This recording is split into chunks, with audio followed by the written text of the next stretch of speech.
मेरे प्यारे बच्चों, मैं आज आपके सामने इस वीडियो में जो फिजिकल वर्ल्ड का चल रहा था टॉपिक, उसमें सभी साइंटिस्ट के बारे में मैं आपको उसका डिस्क्रिप्शन दे रहा था, एक्सप्लेनेशन दे रहा था उसके बारे में। आज मैं उसी को कंटिन्यू करता हूँ। ये सीबीएसई बोर्ड के स्टूडेंट के लिए और नीट आईटी जेई के लिए भी ये काफ़ी यूजफुल होगा, क्योंकि जनरली होता क्या है कि टीचर्स, कोई भी टीचर हो, डिस्कवर का नाम बता देते हैं और उसका क्या कंट्रीब्यूशन है, क्या डिस्कवरी किया उसको बताते हैं। लेकिन मैं इसके साथ आपको उसके इर्द गिर्द और भी जो कंट्रीब्यूशन है उसको भी बहुत ही डिटेल उसको मैं आपको बताऊंगा। तो मैं शुरू करता हूं। सबसे पहले साइंटिस्ट के बारे में, उसका नाम है अब्दुल सलाम, जो पाकिस्तान का है। इसके बारे में, साइंटिस्ट के बारे में बताऊंगा। पहले यहाँ पर मैं लिखता हूँ नेम ऑफ डिस्कवरर, कॉलम बनाते हैं, फिर उसके बाद एक्सप्लेन करेंगे।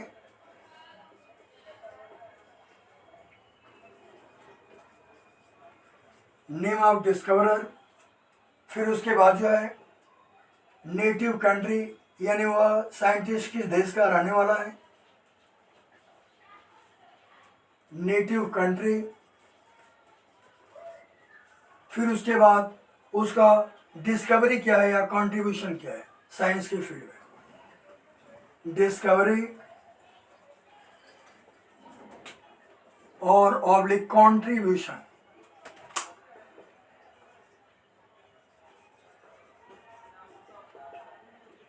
ये हमने कॉलम बनाया और वन बाय वन मैं आपको इसके बारे में बताऊंगा।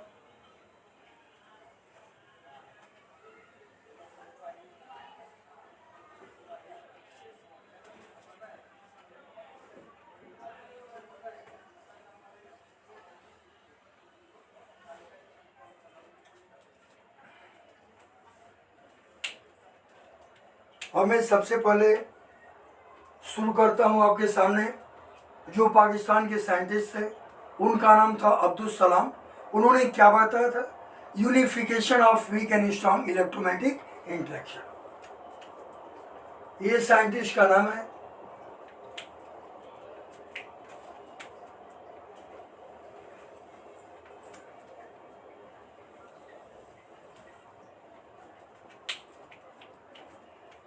Number first, name of scientist is what? Abdul सलाम।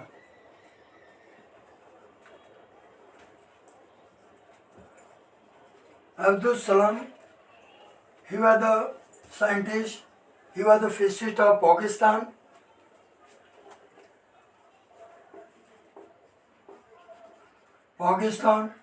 And what was the contribution of Abdul Salam in the field of science? It means he also explained the unification of weak and strong, unification of weak and strong electromagnetic interaction. Electromagnetic interaction, weak and strong electromagnetic induction के बारे में अब्दुल सलाम ने सबसे पहले इस बात को बताया था। अब ये होता क्या है? Weak and strong electromagnetic induction is what? It means, सबसे पहले मैं बताऊंगा अब्दुल सलाम के बारे में।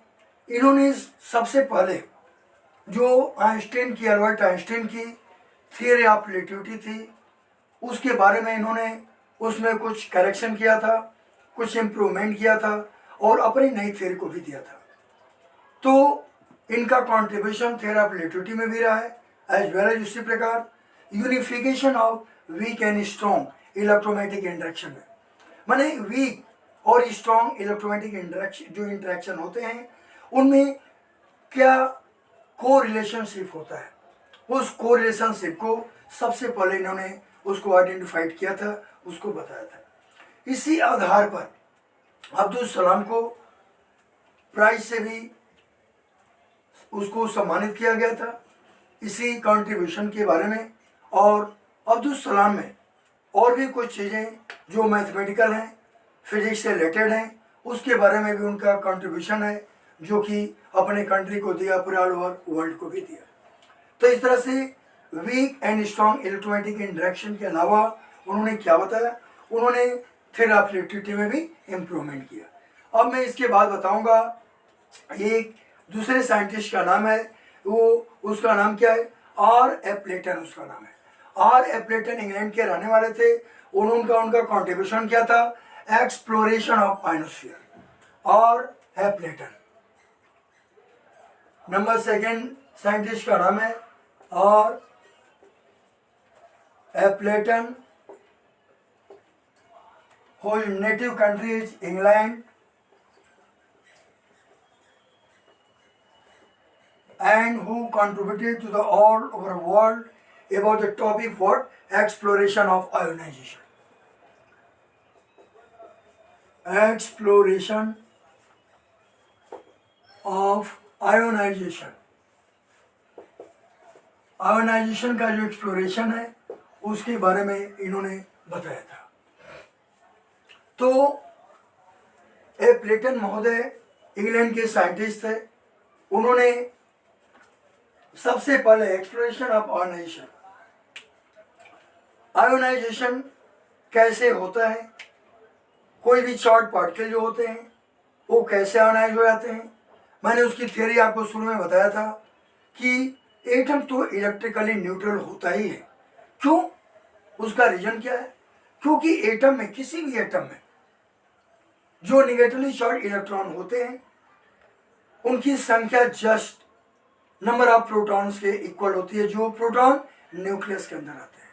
पूरे न्यूक्लियस को, जिसमें प्रोटॉन न्यूट्रॉन दोनों उसमें उपस्थित होते हैं, उनको न्यूक्लियॉन्स भी कहा जाता है। इन उस न्यूक्लियॉन्स में, उस न्यूक्लियस में जो नंबर ऑफ प्रोटॉन्स होते हैं उनकी संख्या इलेक्ट्रॉन की संख्या के उसके नंबर्स के जस्ट इक्वल होती है।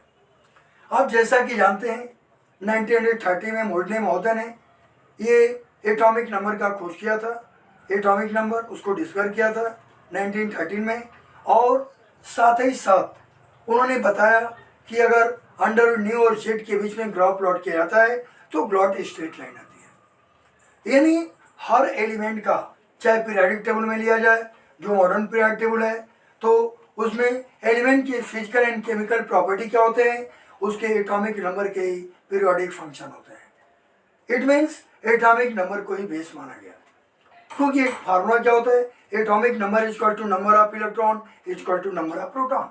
सपोज दैट, मान लीजिए कोई एटम है, उसमें क्या है, अगर मान लो 20 या 15 इलेक्ट्रॉन अगर हैं, कुछ भी मान लीजिए, अगर 20 इलेक्ट्रॉन है उस एटम में अलग अलग ऑर्बिट में रिवॉल्व कर रहे हैं और न्यूक्लियस में 20 प्रोटॉन है, तो उस कंडीशन में क्या होगा कि अगर -20 इलेक्ट्रॉन यानी -4 है तो माइनस लगा है, प्रोटॉन पॉजिटिव होते हैं तो +20, यानी दोनों एक दूसरे के इफेक्ट को कैंसिल करते हैं, इसलिए पूरा का पूरा एटम इलेक्ट्रिकली न्यूट्रल करता है। It means all atoms are said to be electrically neutral because the number of electron which revolve in the circular orbit around the nucleus and the number of proton which is also present inside the nucleus, the number of both, it means number of electrons and number of protons, both are equal in each other.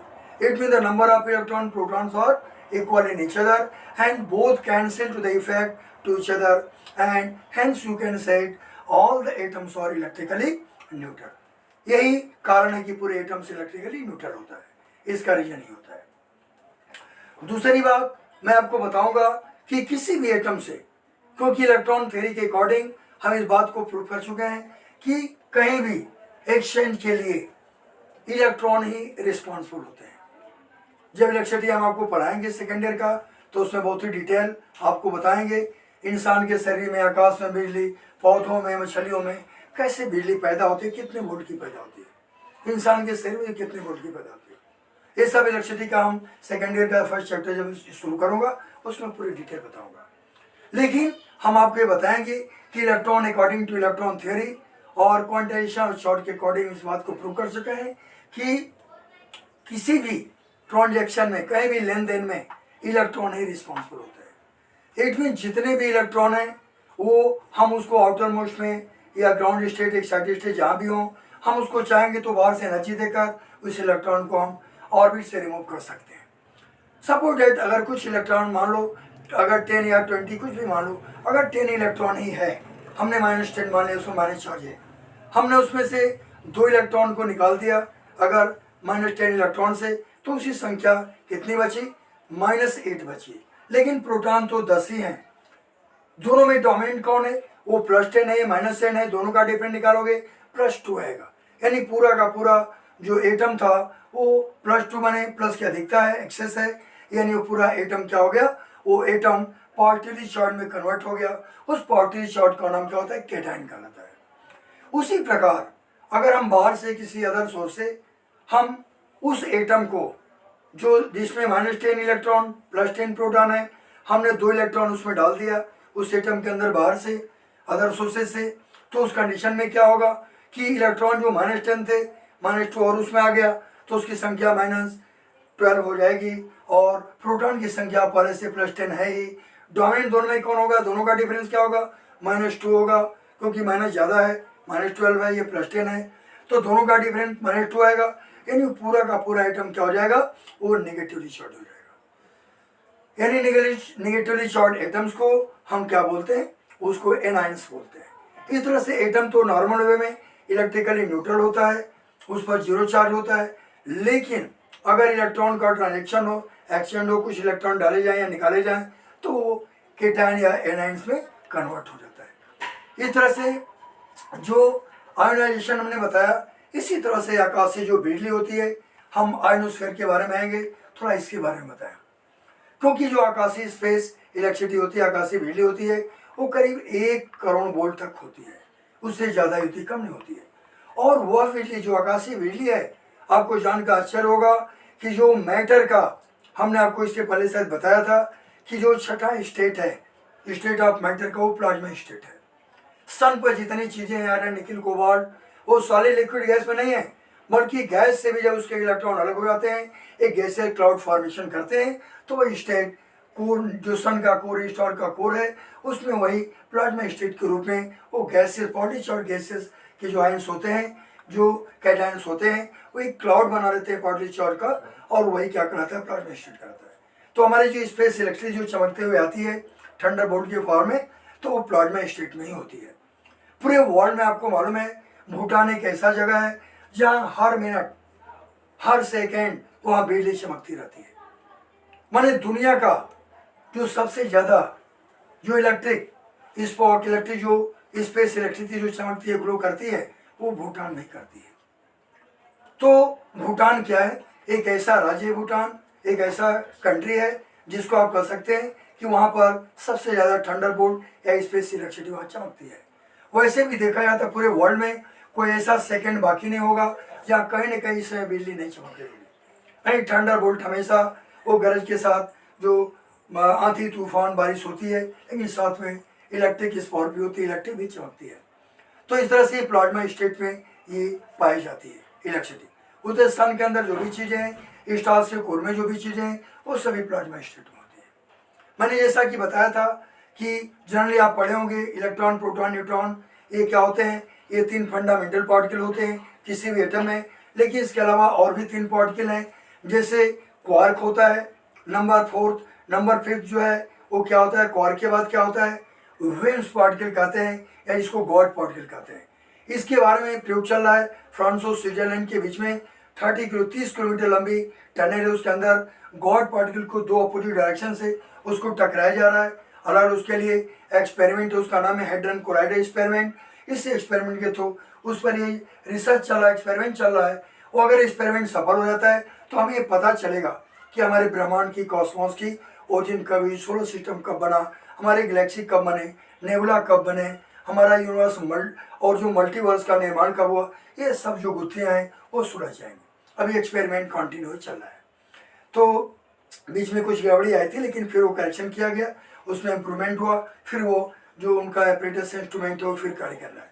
तो जैसे ही success होगा उनका experiment, ये चीज़ें हमको already future में पता चल जाएगा। अब हमें और क्या देखते हैं इन चीज़ों में? सबसे महत्वपूर्ण बात और क्या होती है कि हम ये देखते हैं कि अगर एक्सपेरिमेंट जो होगा उसमें छोटे छोटे ब्लैक होल बनेंगे। वही ब्लैक होल बड़े हो जाएंगे। तो एक बार बहुत ज़्यादा ये चर्चा में आया था पूरे वर्ल्ड में कि अब प्रलय होने वाला है, क्योंकि एक्सपेरिमेंट जब सफल होगा तो ब्लैक होल छोटे मिलकर बड़े हो जाएंगे, अर्थ को भी निकल जाएंगे, मरकरी और पूरा सोलर सिस्टम डिस्टर्ब हो जाएगा, सब ग्रह इधर उधर निकल जाएंगे, स्कैटर्ड हो जाएंगे पूरे यूनिवर्स में, तो अर्थ का विनाश हो जाएगा। ऐसे ही सभी जो वाइट प्लैनेट हैं हमारे सोलर सिस्टम, उनका भी विनाश हो जाएगा, डिस्ट्रक्शन रहेगा। लेकिन ऐसा हुआ नहीं। मैंने उस समय भी जो सेमिनार दिया था इसके बारे में, वो तमाम बच्चे थे, तो उन बच्चों के सामने में बताया था इस बात के कि ऐसा होने वाला नहीं। हमने मैथमेटिकली प्रूव करके बताया कि अभी वो कंडीशन अभी नहीं आई है कि अभी प्रलय हो सकता है। तो हम आगे बढ़ते हैं, अब जानते हैं एक्सप्लोरेशन के बारे में। जब प्लेटन जो बताया आयनोस्फीयर के, हमारे पूरे अर्थ पर जो हमारी अर्थ प्लेनेट है, इसमें कई स्फीयर्स होते हैं, कई लेवल होते हैं हमारे एटमॉस्फेयर के। करीब 350 से 500 किलोमीटर हमारा एटमॉस्फेयर फैला हुआ है, माने सी लेवल से ऊपर ऊंचाई तक, जहाँ पर ट्रेसेज के रूप में हवा पाई जाती है। हमारे एटमॉस्फेयर में 78% नाइट्रोजन है, 21% ऑक्सीजन है और 0.03% कार्बन डाइऑक्साइड। इसके अलावा dust particle, carbon particle, water vapours और जितने भी और भी जो इनर्ट गैसेज हैं, helium, neon, argon, krypton, radon, जो भी गैसेज सभी इसमें है, मेथेन भी है, सल्फर डाइऑक्साइड भी है, हर चीज़ें उसमें मिक्सअप है 1% में। तो इस तरह से पूरा हमारा एटमॉस्फेयर ये गैसों का एक कंपोजिशन उससे मिलकर बना हुआ है। तभी इन गैसों के कारण, इस हवा के कारण ही हम जब पृथ्वी से आकाश को देखते हैं, स्पेस को देखते हैं, तो स्पेस नीला दिखाई देता है। इसका फिनोमेना क्या है? Due to scattering of light. इस स्कैटरिंग पैटर्न को भी हमारे देश के साइंटिस्ट सीवी रमन ने सबसे पहले बताया था, इसीलिए इसके नाम पर उनका नाम, उस इफेक्ट का नाम रमन इफेक्ट कहा गया और इसी पर उनको नोबेल प्राइज भी मिला था। तो इस तरह से वाटर में भी नीला रंग जो होता है, आकाश में भी, सबके बारे में उन्होंने वर्क किया था। तो स्कैटरिंग ऑफ लाइट के कारण ये आकाश नीला दिखाई देता है। और आकाश के नीला दिखाई देने में क्या होता है, जो हवा के पार्टिकल हैं, सभी जो विबज्योर में सभी रंगों का कंपोजिट कलर नीला हो जाता है। ये हवा के पार्टिकल उसके स्कर्ट कर देते हैं, फैला देते हैं पूरे स्पेस में। हमारे अर्थ के ऊपर जो एटमॉस्फेयर है, इसीलिए यहाँ से देखते हैं तो आकाश नीला दिखाई देता है। अर्थ की ग्रेविटी जानते हैं 9.8 मीटर पर सेकेंड स्क्वायर होता है, या 980 सेंटीमीटर पर सेकेंड स्क्वायर होता है। लेकिन वही अगर हम चंद्रमा पर जाते हैं तो उसकी ग्रेविटी अर्थ की ग्रेविटी का 1/6 हो जाता है, बड़ा 6 रह जाता है। और वही जुपिटर पर क्या होता है, 2.5 गुना बढ़ जाता है, अर्थ की ग्रेविटी का 2.5 गुना, 2.5 टाइम्स वो ग्रेटर हो जाता है। लेकिन हम वही अगर चंद्रमा से हम स्पेस को देखते हैं, अंतरिक्ष को, तो चंद्रमा से देखने पर वही अंतरिक्ष जो यहाँ से हम नीला देखते हैं, क्योंकि हमारे एटमॉस्फेयर है स्कैटर्ड कर देते हैं पूरे, उसके जो कलर है, जो ब्लू कलर कंपोजिट कलर सभी रंगों का ब्लू होता है, स्कैटर्ड हो जाता है तो नीला दिखाई देता है। लेकिन जो मून है, उस मून पर ये कलर कोई नीला पीला नहीं दिखाई देता। वहाँ पूरा, वहाँ से उसके सरफेस से देखेंगे तो पूरा का पूरा स्पेस जो है वो काला दिखाई देता है, अंतरिक्ष में काला दिखाई देता है, ब्लैक एपियर होता है, ये रीजन होता है। तो हम आते हैं इस टॉपिक पर कि हमारे अर्थ पर जो जीव जंतु हैं वो पूरे मिलाकर, प्राणी में कुछ गहराई से लेकर और पृथ्वी के माने सी लेवल से कुछ ऊपर ऊंचाई तक बायोस्फीयर है, जहाँ पर जीव जंतुओं के छोटे छोटे माइक्रोम से लेकर बड़े बड़े जो मैक्रो एटम्स हैं उनके पाए जाने की संभावना है। इसलिए दोनों को एक्वाटिक टू टेरेस्ट्रियल जो मोड है, जो हवा से लेकर, जमीन से लेकर पानी तक, सभी को मिलाकर बायोस्फीयर बोलते हैं। बायोस्फीयर अगर हम जमीन पर हैं, टेरेस्ट्रियल मोड है, लैंड पर हैं, तो इसको लिथोस्फीयर कहा जाता है, स्थल मंडल कहा जाता है। ऊपर है तो एटमॉस्फेयर है, माने हवा का मंडल एटमॉस्फेयर कहा जाता है। लेकिन हमारे एटमॉस्फेयर के भी 4-5 पार्ट है इसमें। जैसे पहला लेवल है अर्थ के पास वाला, ट्रोपोस्फेयर कहा जाता है। उसके बाद ट्रोपोस्फेयर के बाद क्या है, आयनोस्फीयर आता है। तो हमने बताया एक्सप्लोरेशन ऑफ आयनोस्फीयर। तो एक्सप्लोरेशन ऑफ आयनोस्फीयर कैसे होता है, तो जो आयन मंडल है इसी का एक्सप्लोरेशन बताने वाले और प्लेटन थे, जो इसी का एक्सप्लोरेशन के बारे में जानकारी दिया था, बताया था आयनोस्फीयर के बारे में। तो ट्रोपोस्फियर हुआ, आयनोस्फीयर सेकेंड लेवल। नंबर 3 में क्या होता है, मेजोस्फीयर आता है, थर्मोस्फीयर आता है। इस तरह से अलग अलग इसके लेवल्स होते हैं। जो हमारे एटमॉस्फेयर में ये 4 मेन लेवल होते हैं। इनमें हमारे ट्रोपोस्फियर में जो काफ़ी ऊंचाई पर होता है, ट्रोपोस्फियर के सबसे ऊपरी भाग में ये क्या होता है, क्योंकि लगभग जो क्लाउड बनते हैं वो 6 से 8 किलोमीटर अर्थ लेवल से, सी लेवल से ऊंचाई पर बनते हैं। और जब वो क्लाउड बनते हैं पूरे क्लाउड, तो ऊपर और नीचे नेगेटिव चार्ज पर पॉजिटिव चार्ज होता है, दोनों में इंट्रैक्शन होता है। इसी इंट्रैक्शन के द्वारा ये क्या होता है, जो पोटेंशियल डिफरेंस इतना हाई हो जाता है, इलेक्ट्रिक फील्ड भी उसके कारण जो बहुत ज़्यादा बन जाता है, और पोटेंशियल डिफरेंस हाई होने के कारण दोनों चार्ज आपस में स्पार्क करते हैं, और इसी स्पार्किंग के कारण वो क्या होता है, थंडर बोल्ट यानी बिजली पैदा हो जाती है, जो हमारे अर्थ तक आते हैं। बहुत लोग झुलस जाते हैं, मर जाते हैं। आप जानते ही हैं, सुने होंगे कि जो बिजली से मर जाते हैं जो इंसान, उनको बिजली या बीर बाबा कहते हैं। उनका एक बड़ा सा समाधि बना दी जाती है और उसका लोग पूजा चढ़ाते हैं, जल देते हैं। रात में कभी भूत प्रेत से उनको डर लगता है तो जय बिजलिया बाबा हमारी रक्षा कीजिए, वो बिजलिया वीर बाबा लोग हो जाते हैं। कई जगहों पर ऐसे बिजलिया वीर बाबा बने होते हैं। तो इस तरह से अगर मान लीजिए कि भाई ये तो आदमी मरा, अगर कोई औरत महिला मर गई तो बिजलिया वीर बाबा ही नहीं होगी भाई, उनका भी कुछ नाम इंडियन सिस्टम में रखा जाएगा ताकि उनकी भी लोग, महिलाएं कम से कम जाएंगी तो उसको पूजा करेंगे। तो इस तरह से इंडिया में ये चीज़ें बाबा भगवान बहुत ज़्यादा प्रचलित हैं। कोई अपने आप को भगवान कह देता है, कोई बिजलिया वीर बाबा कह देता है। लेकिन सोचिए जो अल्टरनेटिव करंट से मरते हैं उन्होंने बाबा बनते ना बाबाएं, ऐसे उनको फेंक दिया जाता है दाह संस्कार करके। लेकिन वहाँ बनते थे, क्वालिटी उनकी बढ़ जाती है। ऐसे ही बहुत बार आपने सुना होगा, घर में घुस गए लोग, झुलस कर मर गए, स्कूल में टीचर पढ़ा रहे वो मर गए, बच्चे झुलस गए। तो बहुत सारे अभी 30-32 लोग मरे थे बिहार साइड में। तो ये बिजली काफ़ी नीचे तक आएगी, लोगों को काफ़ी एजोरस है, काफ़ी उससे लोगों को खतरा पैदा हुआ और बहुत लोग they will suffer to that, वो मृत्यु को प्राप्त हुए। तो ये चीज़ें देखने को अक्सर मिलती है। तो इस तरह से ये एटमॉस्फेयर में अब एक चीज़ और आता है, एटमॉस्फेयर की बात आई, वो भी आपको बता रहा हूँ। हमने आपसे शुरू में प्रॉमिस किया था कि मैं सिर्फ डिस्कवरर और उसका डिस्कवरी या कंट्रीब्यूशन नहीं बताऊंगा, बल्कि उससे रिलेटेड और भी जो फिनोमेनन है, जो उससे रिलेटेड और भी इवेंट्स है, उसको भी मैं आपको बताऊंगा। तो ये हमने चारों लेवल बता दिया, बायोस्फीयर बताया, lithosphere, terrestrial mode, aquatic mode, और चारों ट्रोपोस्फीयर, आयनोस्फीयर, मेसोस्फीयर और थर्मोस्फीयर में सब बता दिया। लेकिन अब ये प्रश्न उठता है, आपने रेडियो के समाचार सुनते होंगे, तरह तरह प्रोग्राम सुनते हैं तमाम, उसमें मिलिट्री वाले भी फरमाइशी प्रोग्राम वो रेडियो को भेजते हैं, वो भी उनको गाना उनको सुनाते हो, सुनते हैं। पहले बहुत प्रचलित था, अब तो मोबाइल और तमाम टेलीविज़न बहुत सारी चीज़ें आ गई तो उसका कम हो गया थोड़ा क्रेज, नहीं तो पहले बहुत ये फरमाइशी प्रोग्राम आते थे रेडियो पर। लेकिन कभी आपने सोचा है कि ये रेडियो कैसे वर्क करता है? हमारा जो एटमॉस्फेयर है, अभी हम जो आपको बताया था एक्सप्लोशन ऑफ एटमॉस्फेयर के बारे में, ये हमारा आयन मंडल एटमॉस्फेयर है, वो सभी रेडियो वेव्स को अपने से रिफ्लेक्ट करके दोबारा अर्थ पर भेज देता है। जो भी रिसीविंग सेंटर है, हमने मान लो यहाँ से लता मंगेशकर ने माइक्रोफोन से कोई गाना गाया, एग्जाम्पल दे रहे, तो माइक्रोफोन का कार्य क्या है, वो माइक्रोफोन ये साउंड वेव्स को इलेक्ट्रिकल वेव में कन्वर्ट कर देता है। जब साउंड इलेक्ट्रिकल में कन्वर्ट किया, लेकिन इलेक्ट्रिकल वेव की फ्रीक्वेंसी बहुत कम होती है, वो उतनी दूर दराज इलाकों तो हजारों किलोमीटर तक नहीं ट्रेवल कर सकती, बीच में ही वैनिश हो जाएगी। तो उस कंडीशन में क्या होता है, उसके लिए मॉड्यूलेशन डीमॉड्यूलेशन का प्रोसेस शुरू होता है। यानी ये रेडियो वेव्स क्या करती है, वो जो कमजोर साउंड से इलेक्ट्रिकल वेव में जो कन्वर्ट होता है माइक्रोफोन के द्वारा रेडियो स्टेशन में, उसको ये क्या करता है, ये रेडियो अपने साथ जोड़ लेता है और लेकर वहाँ जितने भी रेडियो सेट्स हैं, रिसीवर कहा जाता है उसको, वहाँ तक जाकर छोड़कर अपने अलग हो जाता है। जब वहाँ तक छोड़ता है तो इस क्रिया को उनको अपने साथ लाकर छोड़ता है, इस क्रिया को मॉड्यूलेशन बोलते हैं। जब वहाँ डिटैच हो जाता है, छोड़कर अलग हो जाता है, तो इसको हम डीमॉड्यूलेशन इसको बोलते हैं। तो ले जाने को मॉड्यूलेशन और वहाँ से छोड़कर अलग होने को डीमॉड्यूलेशन बोलते हैं। यानी मोटे तरीके से समझिए, अगर कोई स्टूडेंट है, कोई बच्चा है, वो बहुत लीन एंड थीन है, दुबला पतला वीक है, वो दौड़ नहीं सकता, हमने उसके कंधे में थोड़ा पहलवान हो, अच्छा धावक हो, तो उसके कंधे में हमने हाथ लगा जबरदस्ती घिसराते हुए लेकर चलेगा, 100 मीटर का दौड़ पूरा करा दिया। वही कार्य क्या करता है रेडियो वेव, इन इलेक्ट्रिक और जो साउंड को इलेक्ट्रिक में कन्वर्ट हुआ, उसके साथ यही करता है। ये इलेक्ट्रिक वेव काफ़ी वीक होते हैं। अब ये क्या करता है रेडियो वेव, अपने साथ लेकर वहाँ रेडियो जो सेट्स होते हैं जिसके पास रिसीवर रेडियो के होते हैं, वहाँ तक ही ले जाता है, उसको लाकर छोड़कर अपने अलग हो जाता है। तो ले जाने को हम मॉड्यूलेशन और छोड़ने को डिमॉड्यूलेशन करते हैं। इस तरह से ये एटमॉस्फेयर, लेकिन रेडियो वेव्स की इतनी फ्रीक्वेंसी या पेनिट्रेशन पावर नहीं होता कि हमारे जो एटमॉस्फेयर है उसको पेनिट्रेट करके बाहर निकल जाए, आउटर स्पेस में चला जाए। इसीलिए उसी के अंदर रिफ्लेक्ट होता रहता है अलग अलग पूरी कंट्री में, वो रिफ्लेक्शन का काम करता है एटमॉस्फेयर रेडियो वेव्स को। और हम सभी लोग सेकेंड के भी कई हजारवें हिस्से में हम पूरे रेडियो को प्रोग्राम को इस सेकेंड भी नहीं रखते, जैसे आप ऑन करेंगे तो हम प्रोग्राम शुरू हो जाते हैं। इस तरह से रेडियो प्रोग्राम होते हैं।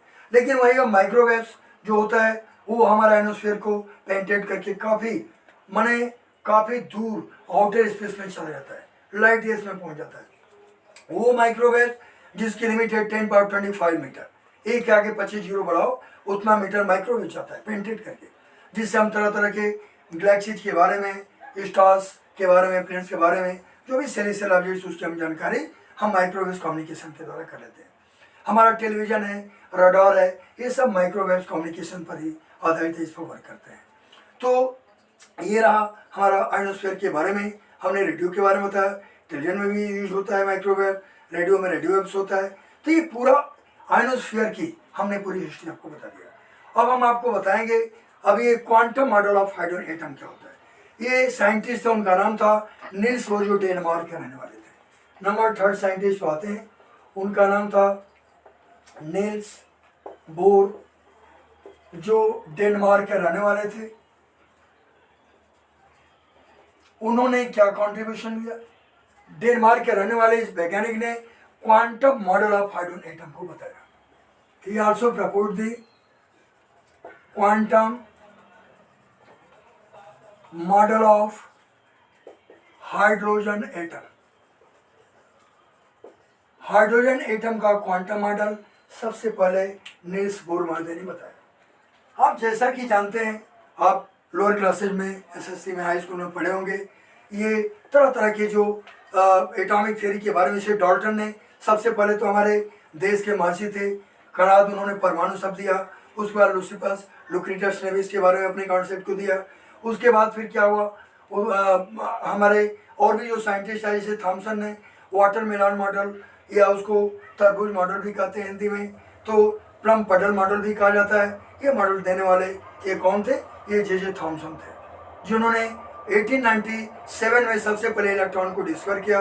वही थॉमसन है, जे थॉमसन, जिन्होंने पहला मॉडल उन्होंने बताया था कि अगर कोई भी एटम है उसमें जो इलेक्ट्रॉन होते हैं उनमें प्रोटॉन के अंदर धसे होते हैं। प्रिमिटिव मॉडल था, फेल हो गया, उसमें धसे होते हैं। और ये जो प्रोटॉन होते हैं ये क्या होते हैं? जैसे हम तरबूज खाते हैं, जो फ्लेशी पार्ट है लाल रंग का, जिसको खाते हैं, बीज काले रंग का निकाल कर फेंक देते हैं। तो उन्होंने तुलना, जो बीज है उसका तुलना इलेक्ट्रॉन से किया, फ्लेशी पार्ट की तुलना उन्होंने क्या किया? प्रोटॉन से किया। उन्होंने बताया जैसे तरबूज में बीज धसे होते हैं, काले रंग के बीज, सीड उसमें धसे होते हैं तरबूज के, वाटरमेलन के। ठीक उसी प्रकार किसी भी एटम में जो प्रोटॉन्स होते हैं वो प्रोटॉन के अंदर इलेक्ट्रॉन धसे होते हैं। लेकिन ये मॉडल क्या हुआ, हाइड्रोजन एटम की व्याख्या नहीं कर सका, स्पेक्ट्रम की व्याख्या नहीं कर सकता हाइड्रोजन स्पेक्ट्रम की, इसलिए मॉडल फेलियर हो गया। तो उसके बाद फिर आए अर्नेस्ट रदरफोर्ड ने, उन्हें न्यूक्लियर मॉडल दिया, प्लेनेटरी मॉडल भी कहा जाता है, और इसको रदरफोर्ड का एटॉमिक मॉडल भी कहते हैं। तो रदरफोर्ड ने स्कैटरिंग ऑफ अल्फा पार्टिकल के द्वारा उन्होंने कंक्लूजन दिया कि कुछ अल्फा पार्टिकल जब जाते हैं तो गोल्ड फॉइल जो 0.003 मिलीमीटर मोटी होती है उसको कुछ क्रॉस करके सीधे निकल जाते हैं। इससे ये प्रूफ होता है कि एटम के अंदर कुछ वैकेंट स्पेस है, कुछ खाली स्थान है न्यूक्लियस के चारों, इस इलेक्ट्रॉन बिना किसी ऑब्स्टेकल के वो सीधे निकल जाते हैं। पहली बात बताया due to scattering of alpha particle के द्वारा रदरफोर्ड ने बताया, अर्नेस्ट रदरफोर्ड ने। यही अर्नेस्ट रदरफोर्ड जो 1919 में, आप ऐसे याद रखिए, जब जालियांवाला बाग हुआ था 1919 में, उसी समय ये महोदय प्रोटॉन का खोज किया था उन्होंने। तो जनरल डायर था, जालियांवाला बाग कांड कर रहा था, इधर ये महोदय अपना प्रोटॉन की डिस्कवरी कर रहे थे। ऐसे आप याद रखिए दोनों को एक साथ। तो इस तरह से ये अर्नेस्ट रदरफोर्ड ने, पहली बात होता है कुछ इलेक्ट्रॉन निकल जाते हैं इसलिए एटम में कुछ स्पेस है, इस बात को प्रूव करता है। लेकिन दूसरा बात क्या होता है, कुछ जो अल्फा पार्टिकल्स हैं वो न्यूक्लियस के पास से जाते हैं तो थोड़ा सा डिफ्लेक्ट हो जाते हैं, मुड़ जाते हैं। लेकिन जो बहुत समीप से जाते हैं ज़्यादा मुड़ जाते हैं, उनमें ज़्यादा डिफ्लेक्शन होता है। यानी न्यूक्लियस भी particle charge, alpha particle charge होते हैं, तो दोनों में रिपल्सन होता है, इसलिए थोड़ा डिफ्लेक्ट होकर निकल जाते हैं। तीसरे कंक्लूजन क्या होता है रदरफोर्ड ने, due to scattering of alpha particle के आधार पर उन्होंने ये बताया कि कुछ अल्फा पार्टिकल जब सीधे जाकर न्यूक्लियस से स्ट्राइक करते हैं तो बाउंस बैक होकर अपने पहले पथ पर जहाँ से चले थे उसी पथ को रिपीट करते हुए फिर दोबारा वापस आ जाते हैं, 180 डिग्री का एंगल बनाते हुए दोबारा रिटर्न बैक हो जाते हैं। तो 3 बताया, इससे प्रूफ होता है कि एटम के अंदर कुछ न कुछ एक सॉलिड पार्ट है, रिजिड पार्ट है, जिसको उसका नाम रदरफोर्ड ने न्यूक्लियस दिया। इस तरह से न्यूक्लियस की खोज हुई, इसलिए इसके मॉडल को न्यूक्लियर मॉडल भी बोलते हैं, एटॉमिक मॉडल भी बोलते हैं, सोलर मॉडल भी बोलते हैं, प्लेनेटरी मॉडल भी बोलते हैं। 4 तरह से आप जान सकते हैं। तो ये रदरफोर्ड के बारे में हमने बताया, लेकिन ये भी मॉडल फेलियर हो गया। कारण उसका था कि रदरफोर्ड ने बताया कि इलेक्ट्रॉन घूमते रहते हैं, कोई ऑर्बिट के बारे में कॉन्सेप्ट नहीं क्लियर था। तो बाद में क्या हुआ, ये नील्स बोर है, जिनकी अभी व्याख्या में कर रहा हूँ, इनको बताने के लिए मैंने इतना आपको भूमिका दिया। अब ये नील्स महोदय, जो नील्स बोर महोदय है, इन्होंने क्या बताया, क्लार्क मैक्सवेल के इलेक्ट्रोडायनेमिक्स का सहायता लिया, और साथ ही साथ जो जर्मनी के साइंटिस्ट थे उन्होंने मैक्स प्लॉन्क, जिनका नाम था, जिन्होंने क्वांटम थ्योरी दिया था। इन दोनों के आधार पर उन्होंने बताया कि जो इलेक्ट्रॉन न्यूक्लियस के चारों तरफ सर्कुलर में घूमता है, अगर उसकी एनर्जी लगातार अगर कम होती जाएगी तो इलेक्ट्रॉन दे दे उसकी ऑर्बिट की रेडियस घटती जाएगी, रिड्यूस होगी और ऑर्बिट छोटा हो जाएगा, अंदर आकर न्यूक्लियस में गिर पड़ेगा। इस तरह से जब इलेक्ट्रॉन प्रोटॉन से टकराएगा, कोलैप्स होगा, तो पूरा का पूरा एटम का विनाश हो जाएगा, डिस्ट्रक्शन हो जाएगा। तो ये बात क्योंकि पहले बताया जा चुका है कि law of conservation of matter, law of conservation of mass, इसके आधार पर मैटर मास का कोई कहीं भी कभी भी इसका डिस्ट्रक्शन नहीं हो सकता, ये कभी इसका विनाश नहीं हो सकता।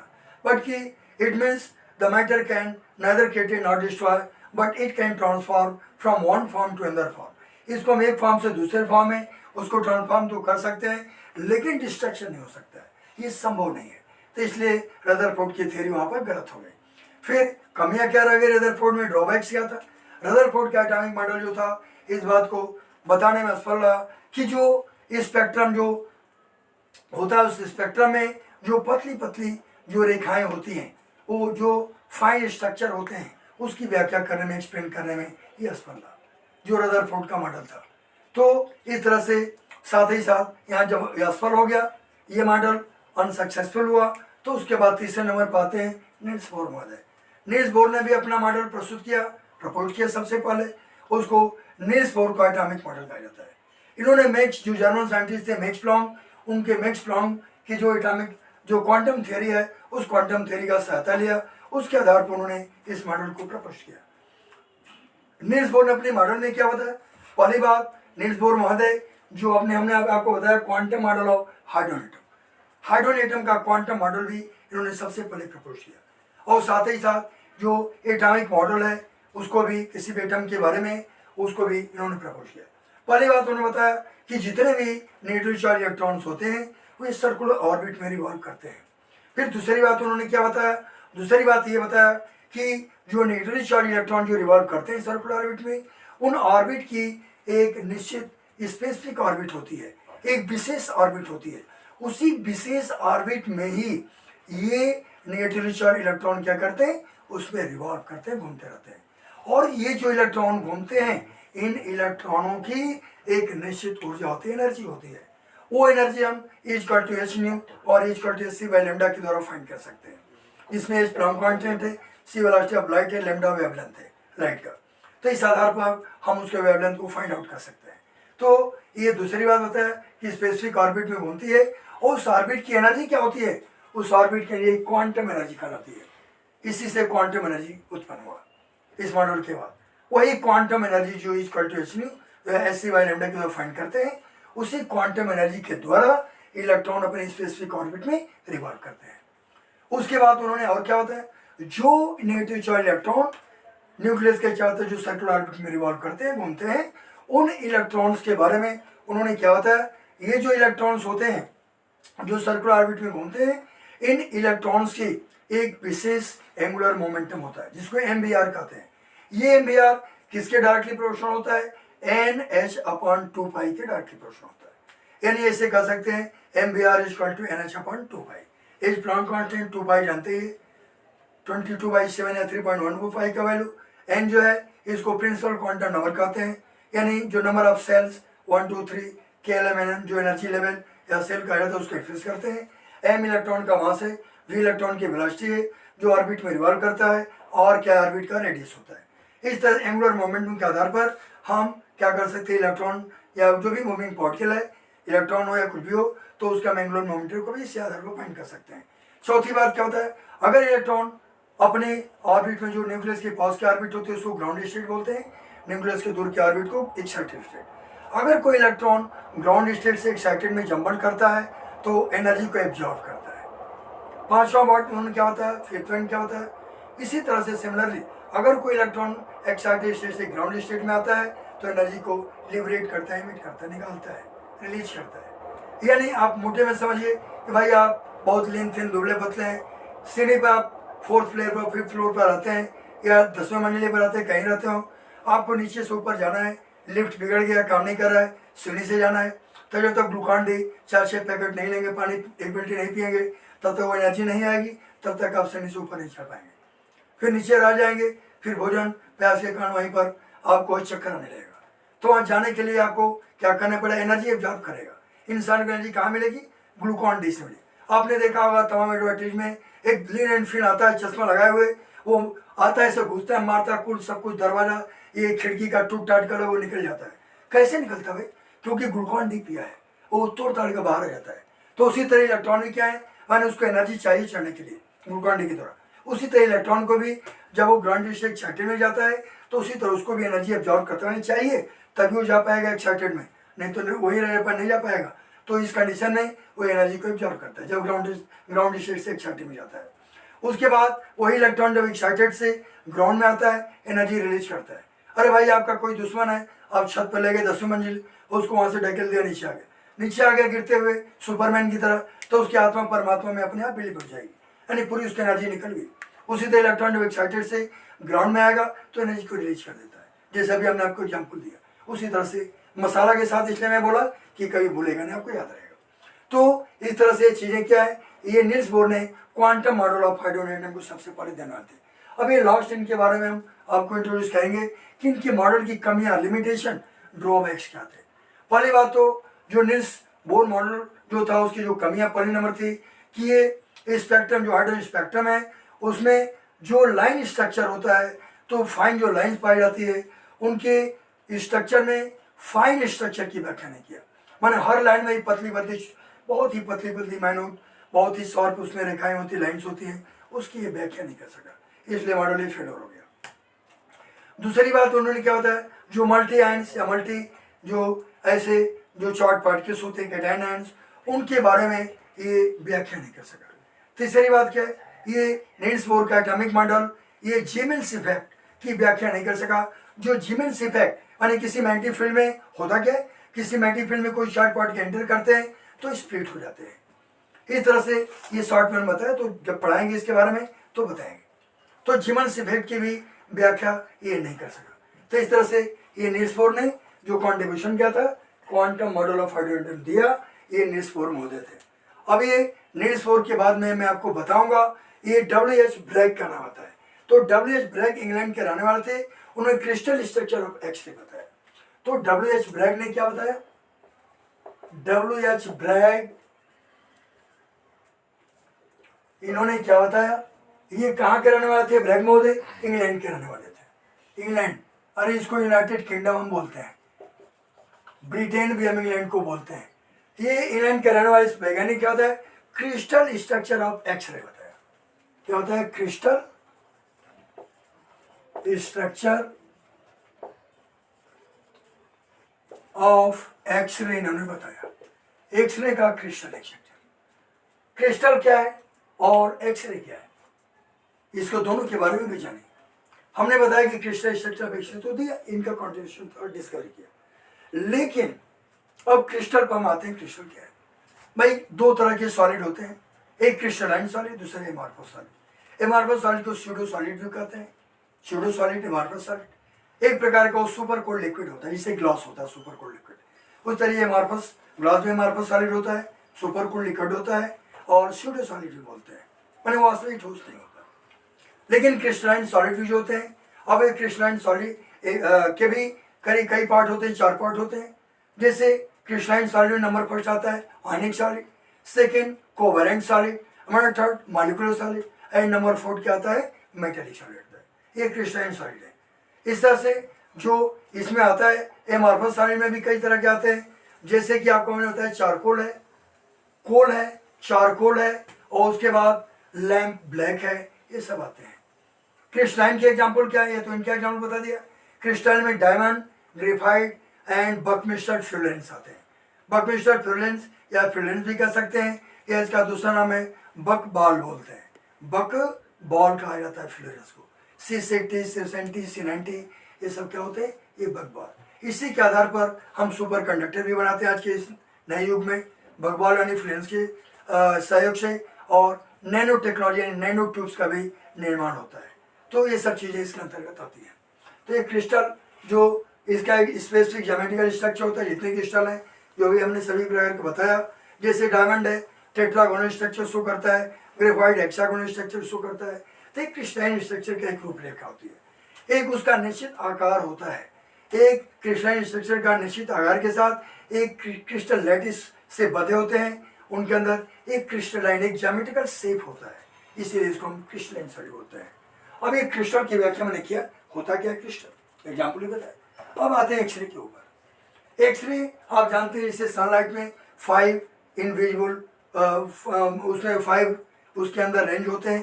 पहला रेंज होता है इनविजिबल रीजन का, होता है वाइट लाइट में जो सनलाइट।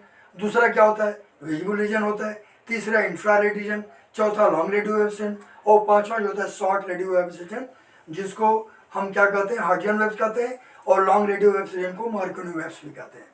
अब हम आते हैं इनविजिबल रीजन जो लाइट में होती है, जो व्हाइट लाइट सन से आती है, तो वो भी 4 पार्ट में डिवाइड है।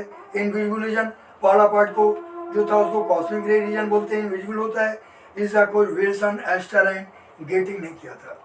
Highly penetrating, highly energetic, highly frequency की होती है। ये आउटर स्पेस से आती है।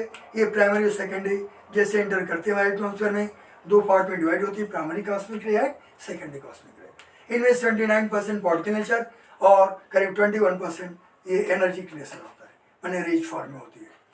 नंबर सेकेंड आता है गामा रेज। हेनरी बेक्यूरेल ने एक्सपेरिमेंट किया सबसे पहले, जो काले कपड़े से लिपटे हुए जो यूरेनियम क्या और होता है पेज में, उसको उसके पास रखा तो देखा कि कुछ इनविजिबल निकलती हैं, उस पर अपने इफेक्ट डालती है। मैंने उसमें से अल्फा, बीटा और गामा 3 रेज होती है। गामा की वेलोसिटी लाइट की वेलोसिटी के बराबर होती है और सबकी तो कम होती है। अल्फा पार्टिकल के हीलियम कहते हैं, पॉजिटिव होता है। बीटा पार्टिकल के इलेक्ट्रॉन कहते हैं, नेगेटिव चार्ज होता है। लेकिन गामा चार्ज, इस पर कोई चार्ज नहीं होता है और हाईली एनर्जेटिक और वेलोसिटी ऑफ लाइट की इक्विवेलेंट चलती है। और 30 सेंटीमीटर मोटा, करीब यानी 1 फुट समझ लीजिए, उतना मोटा अगर आयरन का ब्लॉक है, उसको आसानी से पेंटेट करके निकल सकती है। ये गामा रेज, इसका कोई हेनरी बेक्यूरेल ने किया। इनविजिबल में तीसरा नंबर पर जो आता है उसका नाम है एक्सरे। हमने अभी एक्सरे के बारे में बताना शुरू किया। एक्सरे होता क्या है, ये XYZ नहीं है, एक्सरे इसका नाम है। इस एक्सरे का खोज करने वाले सबसे पहले साइंटिस्ट थे, उनका नाम था रॉन्जन। रॉन्जन ने सबसे पहले एक्सरे का खोजा। कैसे खोजा, उन्होंने इलेक्ट्रॉन गन से, जब एक रिजिड टारगेट था, प्लेटिनम या मोलिब्डेनम, प्लेटिनम भी हो सकता है या मोलिब्डेनम, या मोलिब्डेनम भी हो सकता है। PT means platinum, MO means molybdenum. उस टारगेट जब इलेक्ट्रॉन को स्ट्राइक कराया जाता है, शॉर्ट में बता रहे हैं इसका थीम क्या है, जब उस पर टारगेट पर जो प्लेटिनम मोलिब्डेनम का टारगेट है उस पर इलेक्ट्रॉन को स्ट्राइक कराया जाता है इलेक्ट्रॉन गन के द्वारा, तो उससे जो रेज निकलती है इनविजिबल रेज, वही एक्सरे होती है। अब एक्सरे भी 2 तरह की होती है, एक को सॉफ्ट एक्सरे कहते हैं, दूसरे को हार्ड एक्सरे। सॉफ्ट एक्सरे का यूज हमारे दैनिक जीवन में मेडिकल साइंसेज में किया जाता है। फ्रैक्चर हो गया, इंटरनल पार्ट जो हमारे शरीर को उनका स्टडी करने में इनका प्रयोग किया जाता है। तो इस तरह से ये क्या होता है, ये X ray soft X ray medical science में। लेकिन हार्ड एक्सरे का प्रयोग ये कहाँ होता है, ये हमारे एक्सपेरिमेंटल वर्क में यहाँ इसका प्रयोग किया जाता है। चौथा नंबर आता है अल्ट्रावायलेट रेज। अल्ट्रावायलेट रेज क्या है, ये चौथा रीजन इनविजिबल जो सनलाइट में। अल्ट्रावायलेट रीजन आप जानते हैं सी लेवल यानी अर्थ सरफेस से 30 किलोमीटर ऊपर और 25 किलो मोटा एक लेयर है, पूरे एटमॉस्फेयर में छाया हुआ है। छाता अम्ब्रेला की तरह बोलते हैं, ये अम्ब्रेला की तरह कार्य करता है। ये हमारा ब्लैंकेट है, इसको ब्लैंकेट भी बोलते हैं, जो हमारे ऊपर छाया हुआ है, ढका हुआ है। क्यों, क्योंकि सूर्य के प्रकाश में जो हेजार्डस अल्ट्रावायलेट रेज है, ये जब आएंगे स्ट्राइक करेंगी तो यहाँ पृथ्वी पर नामो निशान, सभी जीव जंतुओं का नामो निशान मिट जाएगा। न पेड़ पौधे रहेंगे, न छोटे से बड़े जीव जंतु रहेंगे, सबको रेडिएशन के शिकार होंगे, सभी बुरी तरह से बेखौफ मौत उनकी होगी, बुरी तरह से मरेंगे। तो ये अल्ट्रावायलेट परावैज्ञानिक किरण कहते हैं। जैसे इसी बाजी से हम सोलर इक्लिप्स वगैरह देखते हैं तो UV फिल्टर का यूज करते हैं अल्ट्रावायलेट, ताकि अल्ट्रावायलेट हमारे आँख को वो डैमेज ना करे, हेजार्डस इफेक्ट ना पहुँचाए। इसी तरह से इसका कोई रीटर ने किया था अल्ट्रावायलेट का खोज, तो रीटर ने इसको खोजा था और रॉन्जन ने एक्सरे को खोजा था। तो रीटर महोदय ने जब अल्ट्रावायलेट खोजा, लेकिन अब क्या हुआ कि इसी जो 30 किलोमीटर और 25 किलोमीटर मोटी जो परत थी, अब वो परत 2 किलोमीटर डिजॉल्व हो चुकी है। एटमॉस्फेयर जो एटमॉस्फेरिक पॉल्यूशन हो रहा है, कार्बन डाइऑक्साइड, सल्फर डाइऑक्साइड की मात्रा जो हमारे एटमॉस्फेयर में बढ़ रही है, इससे पहले की तुलना में ग्लोबल टेम्परेचर बढ़ चुका है। पहले जो टेम्परेचर था उससे 2 डिग्री ज़्यादा बढ़ा है। तभी तो जो द्वारिकापुरी था वो पहले भगवान कृष्ण पानी में थोड़े राज करते थे, वो ऊपर ही था। लेकिन अब वो इस समय द्वारिकापुरी, रामेश्वर तरफ उधर जाइए साउथ में तो द्वारिकापुरी जा सकते हैं, देख सकते हैं, घूम सकते हैं, वहाँ पर व्यवस्था है। तो पूरा का पूरा महल भगवान श्री कृष्ण का वो द्वारिकापुरी पानी में डूबा हुआ, समुद्र में डूबा हुआ है। क्यों, इसी ग्लोबल टेम्परेचर के बढ़ने से। ये क्लाइमेटिक चेंज है। अभी भी कार्बन इमिशन का जो रेशियो बहुत तेजी से बढ़ा है वर्ल्ड में। अब साइंटिस्टों ने ऐसा दावा करना शुरू कर दिया है कि पहले तो बताए थे साइंटिस्ट कि जब ये एमिशन ग्लोबल टेम्परेचर बढ़ेगा, रेट ऑफ कार्बन एमिशन बढ़ेगा, तो समुद्र का लेवल 70 मीटर बढ़ जाएगा। 70 मीटर मीन्स मोटे में समझ लीजिए 321 के करीब 20-21 मंजिला बिल्डिंग के बराबर इतना लेवल। तो जितने मुंबई जैसे शहर हैं, आप जमीन खरीद रहे हैं, मकान खरीद रहे हैं, कार बहुत सारी खरीद रहे हैं, आप सोचिए कि 2050 आते आते सब कुछ जो है बदल जाएगा। सब कार जो ऐसी पानी में तैरेगी चलेगी, अभी पानी में आप डाइव लगाएंगे तैरेंगे मछलियों की तरह, ये कंडीशन देखने को मिलेगी। तो ये आएगा कब? ये 2050 से पहले स्थिति आएगी, हो सके और पहले भी आ जाए, क्योंकि अभी वैज्ञानिकों ने बताया है कि अब ग्लेशियर रीजन की जो बर्फ है बहुत तेजी से पिघलना शुरू हो गए हैं, तो हो सकता है और जल्दी ही आ जाए, क्योंकि ग्लोबल टेम्परेचर बढ़ रहा है, कोई भी देश कार्बन एमिशन को कम नहीं कर रहे हैं, टेम्परेचर बढ़ रहा है। अब अंदाजा लगाए कि 1 डिग्री सेल्सियस और अगर बढ़ेगा तो पूरा ये जलमग्न हो जाएगा, मुंबई भी पानी में चल जाएगी, डूब जाएगी, न्यूयॉर्क, लंदन, जो भी कोस्टल एरिया, जो कोस्टल सिटी है, समुद्र के किनारे बसे हैं, सब जलमग्न हो जाएंगे। तो इस तरह से 20 मंजिला बढ़ जाएगा पानी का लेवल, तो कोई बचेगा नहीं, एक तरह से वो छोटा सा प्ले ही गई। तो ये कंडीशन देखने को मिलेगी कब? जब सूर्य के प्रकाश से इंफ्रारेड जो हीटिंग इफेक्ट शो करती है, जिससे हमें गर्मी लगता है, हम कपड़ा सुखाते हैं, अचार सुखाते हैं, वो इंफ्रारेड के कारण से होता है जो हमें गर्मी महसूस होती है। अल्ट्रावायलेट का इंडिविजुअल, सब इंडिविजुअल होते हैं, लेकिन इसके प्रभाव से, अल्ट्रावायलेट इंफ्रारेड के प्रभाव से ग्लेशियर रीजन के जो बर्फ में पिघलेंगे, और पिघलने के बाद वो क्या होगा? समुद्र का लेवल बढ़ेगा। इससे अभी वर्ल्ड के जो टॉप क्लास के इकोलॉजिस्ट हैं, उन्होंने अपनी बात को बताया है। ये तमाम जर्नल्स में बातें निकल चुकी हैं, आप पढ़ सकते हैं, देख सकते हैं, गूगल पर भी सर्च कर सकते हैं, ये चीज़ें देखने को मिलेगी। आने वाले समय में यही नहीं होगा कि लेवल बढ़ेगा, आने वाले समय 2030 के बाद 35-40 तक आते आते लोग, जैसे अभी कोरोना के कारण मास्क लगाते हैं हम लोग, सब लोग ऑल ओवर वर्ल्ड में, अब वहाँ एक विशेष तरह का मास्क लगाएंगे जो दोनों ढक्कन की तरह रहेगा, सूअर के मुंह की तरह से रहेगा, और एटमॉस्फेयर में ऑक्सीजन की इतनी कमी हो जाएगी कि लोग उसके द्वारा छने हुए फिल्टर्ड ऑक्सीजन को लेंगे सांस में, जैसे अभी कोरोना में लगा रहे, हर व्यक्ति के मुंह में दिखाई देगा। नास्ट्रेडामस ने ये बात को भविष्यवाणी किया था कि आने वाले समय में लोग सूअर के मुंह की तरह से दिखाई देंगे, माने यही कंडीशन आएगी। माने जो मास्क लगाएंगे चलेंगे तो देखने में अजीब गरीब लगेगा, वही माने माउथ ऑफ पिग की तरह से दिखाई देगा। तो ये चीज़ें आप जाने, जब ऐसे ही समुद्र लेवल बढ़ेगा तो जो हेमा मालिनी का जो ड्राइंग रूम है या बेडरूम है, उसमें शीशा तोड़कर गुंडे के साथ बड़ी बड़ी व्हेल शार्क मछलियाँ घुसेंगी, और जाकर उनके बेडरूम में घुसकर, हेमा मालिनी नहीं रहेंगे तो भाग जाएंगे कहीं और जगह, लेकिन उनके बेड पर अपना उलट पुलट को भी डिस्को डांस करेंगे। तो आप ये भी देखने को आपको मिलेगा। भाई हम लोग तो यहाँ धरती पर नहीं रहेंगे हो सके तब तक, लेकिन आपका धीरे धीरे बुढ़ापा की तरफ बढ़ेंगे तो आपको उस समय सब कंडीशन दिखाई देंगे जो इवेंट्स है। तो मैं आपको बताया एक्सरे के बारे में, कैसे पैदा होता है, कौन खोजा, तो सब कुछ आपको मैं पूरा इसकी हिस्ट्री बता दिया। इससे रिलेटेड जो भी चीज़ें, जो मैं जितना बताता हूँ, ये कहीं ना कहीं कंपटीशन में आ चुके हैं या आ सकता है, दोनों बातें, बहुत सारे मैटर तो जो मैं बोलता हूँ आ चुके हैं कंपटीशन में। तो जो पूरे डीपली इसको कई बार रिपीट करके, स्लो स्पीड करके अगर पढ़ता है, तो उसके मैं आशा करता हूँ उसको काफ़ी नॉलेज हो जाएगी, क्योंकि मैं सिर्फ डिस्कवरी का नाम नहीं, ये फिजिकल और पढ़ाने में समय लग रहा है, लेकिन एक बार मैं अगर कोई चीज़ पढ़ा दिया तो फिर समझ लीजिए हमेशा के लिए आपके लिए वो एक तरह से वरदान की तरह हो जाएगा, फिर आपको कहीं से कुछ उसके बारे में छूटेगा ही नहीं। फिर मैं आपको बताऊंगा ये कैवेंडिश के बारे में। कैवेंडिश कौन है? कैवेंडिश इंग्लैंड के रहने वाले थे, उन्होंने एक्सपेरिमेंटल डिटर्मिनेशन ऑफ जी बताया था। कैवेंडिश जो ऑक्सीजन के खोज में भी उन्होंने सहयोग किया था, वही कैवेंडिश है। कैवेंडिश महोदय ये इंग्लैंड के भी रहने वाले थे, यूनाइटेड किंगडम के, और कैवेंडिश महोदय ने क्या बताया? इन्होंने बताया था एक्सपेरिमेंटल डिटर्मिनेशन ऑफ जी, माने जी जो यूनिवर्सल ग्रेविटेशनल कांस्टेंट है उसको एक्सपेरिमेंटली उन्होंने फाइंड आउट किया था। तो क्या लिखा जाएगा? एक्सपेरिमेंटल डिटर्मिनेशन ऑफ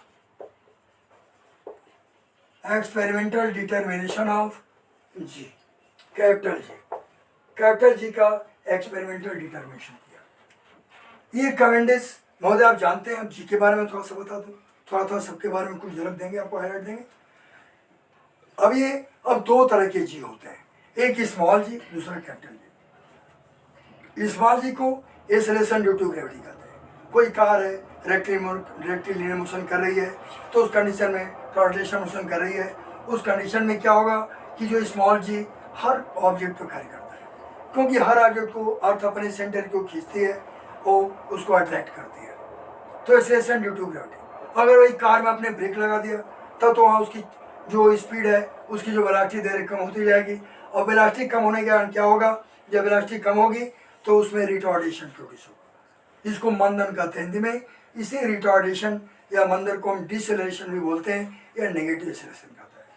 तो एक्सेलरेशन का ही फॉर्म है, लेकिन उसकी वैल्यू नेगेटिव होती है। एक्सेलरेशन जब वेलोसिटी चेंज इन वेलोसिटी जब इंक्रीज होती है तो वहाँ एक्सेलरेशन होता है, यानी वहाँ वेलोसिटी बढ़ती है। इस कंडीशन में क्या होता है, तो रिटार्डेशन एक्सेलरेशन दो चीज़ें। अब इसके साथ ही साथ एक और चीज़ है जो इससे जुड़ी है, उसका नाम है एक्सेलरेशन ड्यू टू ग्रेविटी। अब एक्सेलरेशन ड्यू टू ग्रेविटी क्या है, हर ऑब्जेक्ट, अर्थ क्या करती है, अर्थ हर ऑब्जेक्ट को अपने सेंटर क्यों खींचती है। अर्थ के सेंटर पर ग्रेविटी का मान 0 होता है, जी का मान 0। इसी तरह से एलिवेटर में आप जा रहे हैं, डोरी टूट गई लिफ्ट की, एलिवेटर की, अगर फ्री बॉडी की तरह गिर रही है, वहाँ भी जी का मान 0, G=0। उस कंडीशन को वेटलेसनेस कहा जाता है, भारहीनता बोलते हैं। आर्टिफिशियल सेटेलाइट में आप पानी पीना चाहेंगे, हवा में तैरने लगेगा, जो स्नट पीते हैं, इन्हें पेस्ट के रूप में लेकर मुंह में डालते हैं, दबाते हैं, वो भोजन चला जाता है। वो कॉन्सेंट्रेटेड फूड होता है, वो कोई चीज़ ऐसे नॉर्मल नहीं खा सकते, हवा में रख देंगे तैरने लगेगी, क्योंकि वो भी तैरते ही रहते हैं। अगर बेल्ट से ना बांधे तो टकराते रहेंगे उसी के अंदर, तो बेल्ट से बांधे रखते अपने शरीर को, तो वहाँ भी वेटलेसनेस कंडीशन आती है। तो ये सब कंडीशन वेटलेसनेस की होती है, भारहीनता की होती है। जहाँ कब होगी, जब भार 0 यानी W=mg, जी का मान 0 तो m×0 यानी पूरा वेट क्या हो जाएगा 0, ऐसे आप निकाल सकते हैं। तो ये कंडीशन वेटलेसनेस कब होगा, जब जी का मान 0 होता है। अब जी की वैल्यू कहाँ बढ़ती कहाँ घटती है, तो इसके लिए आप जान सकते हैं कि जो जी की वैल्यू है वो इक्वेटर पर मान लिया 9.8 मीटर पर सेकंड स्क्वायर है, लेकिन इक्वेटर से जैसे हम नॉर्थ पोल यानी Arctic region, south pole means Antarctic region को हम बढ़ते हैं, तो जी का मान धीरे धीरे पोल्स को टुवर्ड्स पोल की तरफ बढ़ने लगता है। मान लीजिए सपोर्ट डेट पोल पर आप पहुंच गए तो जी का मान यहाँ 9.8 है, तो वहाँ लगभग 10 मीटर पर सेकंड स्क्वायर हो जाएगा। चाहे नॉर्थ पोल हो या साउथ पोल हो, दोनों पोल्स पर इसकी वैल्यू इतना हो जाती है। लेकिन इस कंडीशन में एक और आता है, हम कैपिटल जी पाते हैं। कैपिटल जी इसको न्यूटन लॉ, जो ग्रेविटेशन न्यूटन ने दिया था, इंग्लैंड के साइंटिस्ट थे आइजैक न्यूटन, उन्हीं का ये लॉ है न्यूटन लॉ ऑफ ग्रेविटेशन। उसमें जी का यूज होता है, क्योंकि F=कैपिटल G × m1m2/r² होता है। अब ये कैपिटल जी को हम, ये क्या होता है, ये प्रोपोर्शनलिटी कांस्टेंट होता है, लेकिन हम इसको नाम क्या रखें, यूनिवर्सल ग्रेविटेशनल कांस्टेंट रखें। ये यूनिवर्सल ग्रेविटेशनल कांस्टेंट यानी कैपिटल जी जो होता है, ये कैपिटल जी क्या होता है कि पूरे ऑल ओवर यूनिवर्स में इसकी जो वैल्यू होती है कैपिटल जी की, वो 6.67 × 10⁻11 न्यूटन मीटर स्क्वायर पर किलोग्राम स्क्वायर के इक्विवेलेंट होता है, उसके बराबर होता है। यानी पूरे यूनिवर्स में स्मॉल जी तो हर जगह प्लेस टू प्लेस चेंज होता है, यूनिवर्स की तो बात ही छोड़ी, हर जगह बदल जाएगा। अब मून पर जाएंगे तो अर्थ के 1/6 हो जाएगा, बेटा 6 हो जाएगा। जुपिटर पर जाएंगे, जो इतना बड़ा प्लेनेट है, जो इसमें पृथ्वी 1386 अर्थ उसमें घुस सकती है, इतना बड़ा जुपिटर है, इसलिए उसको गुरु या largest planet in solar system कहा जाता है। वहाँ पर 2.5 गुना बढ़ जाएगा अर्थ की ग्रेविटी के तुलना में, वो 2.5 टाइम्स वो क्या होगा, इंक्रीज कर जाएगा। ये जुपिटर की बात है, लेकिन स्मॉल जी के लिए बताया। लेकिन capital G all over universe में, पूरे ब्रह्मांड में कैपिटल जी का मान क्या होता है, वो हर जगह यूनिवर्सल कांस्टेंट इसका नाम दिया है, यानी हर जगह एक बराबर, इसकी वैल्यू चेंज नहीं होती। स्मॉल जी चेंज होगी, लेकिन कैपिटल जी की वैल्यू इसलिए नहीं चेंज होती क्योंकि यूनिवर्सल ग्रेविटेशन कांस्टेंट होता है, इसलिए इसकी वैल्यू हमेशा चेंज होती होती है। तो कैवेंडिश माउंटेन ने जी यानी कैपिटल जी के बारे में भी इतना हमने व्याख्या किया। इसी कैपिटल जी को प्रयोग के द्वारा कैवेंडिश एक्सपेरिमेंट ये फेमस है। उन्होंने कैवेंडिश ने जो एक्सपेरिमेंट किया, उसी एक्सपेरिमेंट के आधार पर हम कैपिटल जी के मान को क्या कर सकते हैं, उसको फाइंड आउट कर सकते हैं, जो कैपिटल जी होता है। तो इस तरह से एक्सपेरिमेंटली, ये एक्सपेरिमेंटली क्या है, एक्सपेरिमेंटली जो है उसको उन्होंने बताने वाले, ये क्या है, ये कैवेंडिश महोदय थे, उन्होंने जी के मान को एक्सपेरिमेंटली फाइंड आउट किया। तो कैवेंडिश के बाद आते हैं जेम्स चैडविक, ये भी इंग्लैंड के साइंटिस्ट थे। उन्होंने क्या डिस्कवर किया, आप पढ़े होंगे छोटे क्लास में, जेम्स चैडविक। जेम्स चैडविक ने क्या खोजा, इसको हम ध्यान से देखिए। जेम्स चैडविक भी इंग्लैंड के रहने वाले थे, यूनाइटेड किंगडम के, माने इंग्लिश साइंटिस्ट थे। माने इंग्लिश का मतलब हर जगह हम इंग्लैंड ही लिख दे रहे हैं, ये ज़्यादा आसान है क्योंकि देश का नाम है। हमारे जो इंग्लिश लिखा मैंने इंग्लिश साइंटिस्ट है, ये इंग्लैंड हो गया, ऊपर हमने लिखा है, यहाँ भी मैं इंग्लैंड ही कर दे रहा हूँ, एक ही फॉर्म में चले इंग्लैंड इंग्लैंड, ये यूनाइटेड किंगडम कर सकते हैं। तो अब ये क्या है, जेम्स चैडविक ने डिस्कवरी ऑफ न्यूट्रॉन, न्यूट्रॉन का खोज उन्होंने किया था जेम्स चैडविक महोदय ने। अब ये न्यूट्रॉन का खोज कैसे किया जेम्स चैडविक ने, इसको हम जानिए। जेम्स चैडविक जब उन्होंने न्यूट्रॉन का खोज किया, डिस्कवरी किया, तो उन्होंने क्या किया, सबसे पहले उन्होंने अल्फा पार्टिकल को लिया, मैंने रेडियम से निकलने वाले। हाँ ये भी बता दें, कोई भी रेडियो एक्टिव एलिमेंट है, उस रेडियो एक्टिव एलिमेंट से अल्फा बीटा गामा तीनों एक साथ नहीं निकलते हैं। अगर कोई रेडियो एलिमेंट है, या तो अल्फा और गामा, गामा सब में कॉमन होता है, लेकिन अल्फा बीटा एक साथ नहीं हो सकते। तो किसी किसी रेडियो एलिमेंट से अल्फा और गामा निकलते हैं, तो किसी किसी से बीटा और गामा निकलते हैं। तो रेडियम से अल्फा और गामा निकलता है, हमें अल्फा क्या हो सकता है।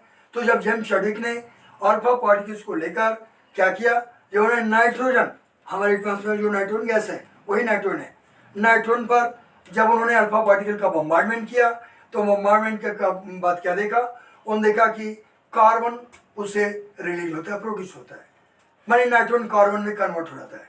तो नाइट्रोजन पर अल्फा पार्टिकल के बम्बार्डमेंट से ये कार्बन प्रोड्यूस होता है, कार्बन की उत्पत्ति होती है, ओरिजिन ऑफ कार्बन होता है।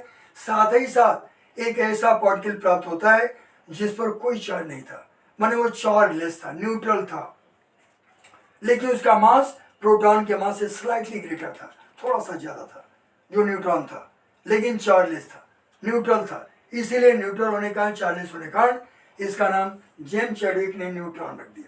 न्यूट्रॉन में न्यूट्रल से न्यूट्रॉन, माने कोई चार्ज नहीं, चार्जलेस है, इसीलिए न्यूट्रॉन जीरो चार्ज है। तो न्यूट्रॉन का डिस्कवरी इस प्रकार से हुआ। ये न्यूट्रॉन क्या होते हैं, ये हमारे न्यूक्लियस के अंदर पाए जाते हैं, हमारे नाभिक में प्रोटॉन के साथ होते हैं, इसीलिए इसके कारण क्या होता है, हम उसको न्यूक्लियॉन बोलते हैं, जिसमें प्रोटॉन न्यूट्रॉन दोनों होते हैं। अब ये न्यूट्रॉन ये सामान्य पार्टिकल नहीं है। आप जानते हैं जो इसमें किस फोर्स के द्वारा प्रोटॉन न्यूट्रॉन न्यूक्लियस के अंदर बंधे रहते हैं, उस फोर्स का नाम है न्यूक्लियर फोर्स। न्यूक्लियर फोर्स भी दो तरह के होते हैं, weak nuclear force and strong. आगे मैं आपको बताऊंगा ये होती क्या है, weak nuclear force and strong nuclear force. अब वीक न्यूक्लियर फोर्स में जो इंपॉर्टेंट चीज़ें जो होती हैं, ये सब आपको देखने की, जो दैनिक लाइफ में चीज़ें उसको प्रैक्टिकल लाइफ में देखते हैं। स्ट्रॉन्ग न्यूक्लियर फोर्स वो न्यूक्लियस के अंदर एक्ट होता है, वो प्रोटॉन और न्यूट्रॉन को क्या करता है, बांधे रखता है। अब ये फोर्सेज के बारे में थोड़ा सा जान लीजिए। न्यूक्लियर फोर्स सबसे स्ट्रॉन्ग है आज के इस युग में, हमारे इस अर्थ पर, ग्लोबल लेवल पर सबसे स्ट्रॉन्ग हम जो हमारी जानकारी में है वो न्यूक्लियर फोर्स है, जो पूरे वर्ल्ड के साइंटिस्ट की जानकारी में। उससे थोड़ा सा वीक होता है इलेक्ट्रोस्टैटिक फोर्स, और उससे भी और वीक होता है ग्रेविटेशनल फोर्स। ग्रेविटेशनल फोर्स जो ग्रेविटॉन के कारण प्रोड्यूस होता है, एक पार्टिकल है ग्रेविटॉन, उससे ग्रेविटेशनल फोर्स की ओरिजिन होती है। तो स्ट्रॉन्गेस्ट फोर्स में न्यूक्लियर फोर्स और वीकेस्ट फोर्स में ग्रेविटेशनल फोर्स का नाम आता है। अब ये प्रश्न होता है कि न्यूक्लियस के अंदर जो न्यूट्रॉन है, अभी हमने आपको बताया, ये आखिर किससे, प्रोटॉन से कैसे बंधे होते हैं। आपको मालूम है कि हमने आपको शायद बताया था कि नहीं, बारे में जिक्र किया था ही नहीं है, तो मैं करूँगा ही आगे, जो केमिस्ट्री में पढ़ाएंगे या फिर इसमें आगे आएगा। ये हमारे न्यूक्लियस के अंदर 32 ऐसे अनस्टेबल एटॉमिक पार्टिकल्स होते हैं जो न्यूक्लियस के अंदर पाए जाते हैं। 32, उन 32 न्यूक्लियर पार्टिकल्स में पॉजिट्रॉन है, न्यूट्रिनो है, एंटी प्रोटॉन है, क्वांटा है, फोटॉन्स होते हैं। एस.एन. बोस ने खोज किया था तो उसका नाम बोसॉन पड़ गया, उनके नाम के आधार पर सरनेम बोसॉन हो गया। पॉजिट्रॉन का खोज सी.डी. एंडरसन ने किया था। उसी तरह से एक पार्टिकल न्यूट्रिनो है, उसके बाद एक और पार्टिकल बताएंगे, थोड़ा सा मैंने जिक्र किया। कुछ जो अनस्टेबल पार्टिकल जो न्यूक्लियस के अंदर होते हैं, इनकी origin with in few micro second होती है, ये फटाफट बनते और बिगड़ते हैं, मैंने बनते हो ओरिजिन होगा, फिर नष्ट होगा, फिर ओरिजिन ऐसे होते रहते हैं। तो इस तरह से ये मेशान एक पार्टिकल है जो न्यूक्लियस के अंदर स्ट्रॉन्ग पाया जाता है। इसका खोज जापानीज साइंटिस्ट युकावा ने किया था, युकावा जापानीज साइंटिस्ट। ये जो मेशान होता है, ये मेशान में और क्या क्वालिटी होती है, विशेषता क्या होती है इसकी, ये मेशान में 3 तरह के होते हैं।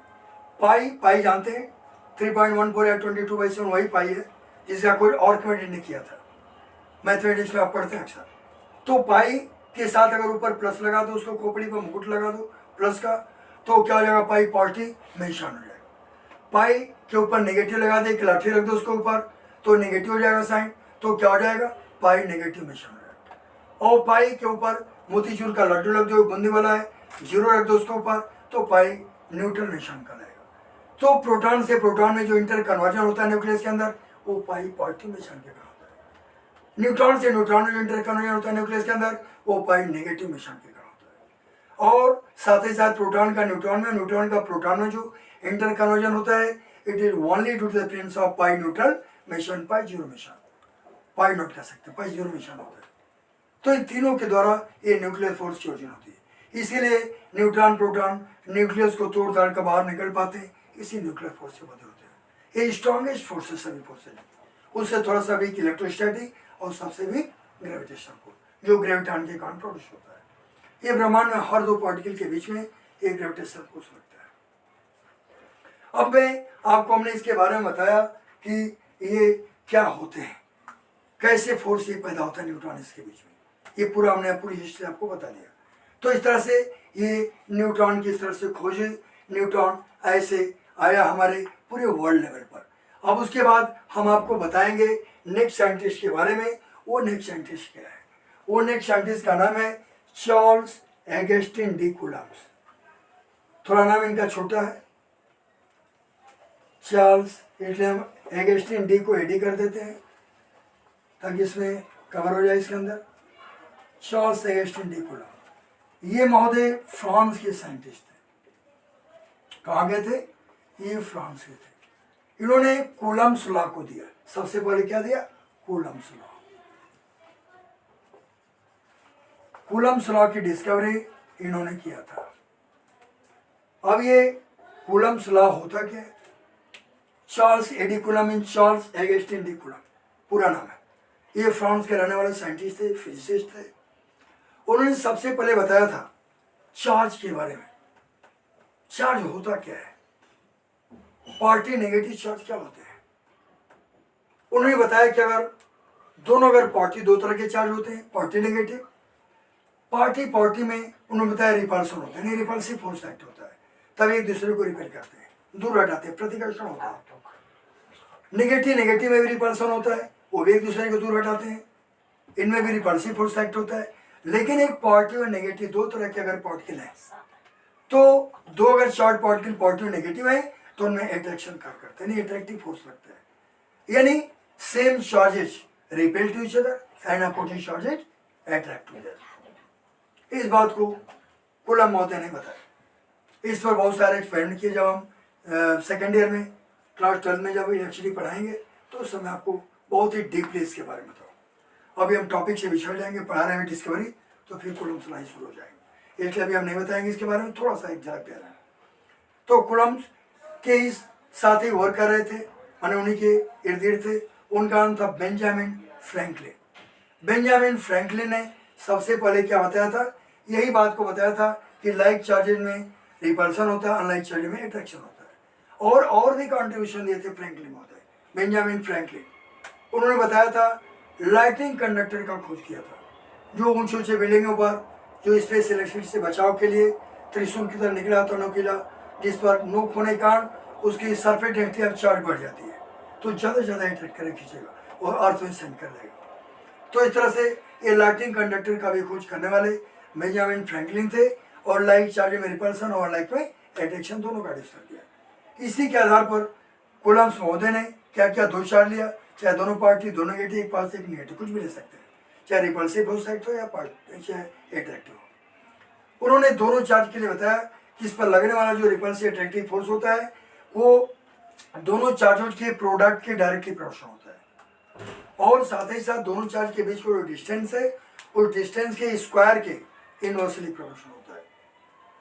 इन्होंने फार्मूला निकाला, याद किया, वो formula F equal to 1/4πε0 into Q/Q2/r² होता है। एप्सिलॉन कहाँ से है, प्रोपोर्शनलिटी हटाया, के की वैल्यू क्या है, एप्सिलॉन की वैल्यू क्या होती है, 9 × 10⁹ न्यूटन मीटर स्क्वायर पर कूलम्ब स्क्वायर होता है, इसकी वैल्यू होती है, फिक्स वैल्यू है। तो ये कूलम्ब्स महोदय ने ये आपको पूरे वर्ल्ड में कूलम्ब्स लॉ के बारे में बताया। अब ये कूलम्ब्स क्या होता है, ये चार्ज का SI यूनिट होता है, इंटरनेशनल सिस्टम में चार्ज की यूनिट होती है। इससे छोटे यूनिट को, सीरियस में जो होता है उसको स्टैट कूलम्ब कहा जाता है। या ESU कहते हैं, इलेक्ट्रोस्टैटिक यूनिट भी बोलते हैं, छोटा यूनिट होता है कूलम्ब से। तो स्टैटिक यूनिट स्टैटिक कूलम्ब जो होता है इसके अंतर्गत होता है। तो इस तरह से ये कूलम्ब बहुत बड़ा यूनिट है। तो इस तरह से ये कूलम्ब्स महोदय ने उनके सम्मान में ये यूनिट को लिया गया ऐसा यूनिट, इसलिए इसका नाम कूलम्ब बोलते हैं, चार्ज का यूनिट। इलेक्ट्रिक करंट का एम्पियर होता है, लेकिन चार्ज का कूलम्ब, छोटा यूनिट ESU या स्टैटिक कूलम्ब भी बोलते हैं। तो इस तरह से कूलम्ब्स लॉ का कॉन्ट्रीब्यूशन मैंने आपको बताया। अब कूलम्ब्स लॉ के बाद आपको मैं बताऊंगा कि मैडम क्यूरी, जिनको शादी के पहले मैरी क्यूरी उनका नाम था, बाद में उनका नाम क्या हो गया, मैडम। जो शादी हो गया भाई तो मैडम हो गई, वो शादीशुदा है तो मैडम क्यूरी हो गई। चाहे मैरी क्यूरी याद करिए या मैडम क्यूरी, मतलब एक है क्यूरी हो।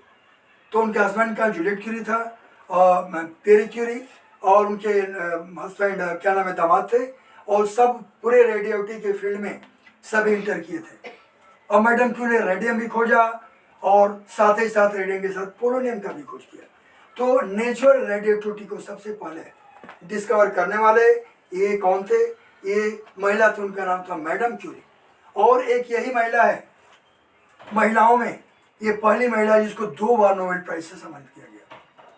ये 2 बार इनको नोबेल प्राइज दिया गया। तो ये मैं बताऊंगा मैरी क्यूरी के बारे में। ये मैरी क्यूरी कौन थी? ये मैरी क्यूरी कहाँ के रहने वाली थी? ये पोलैंड के रहने वाली थी, पोलैंड की साइंटिस्ट थी ये।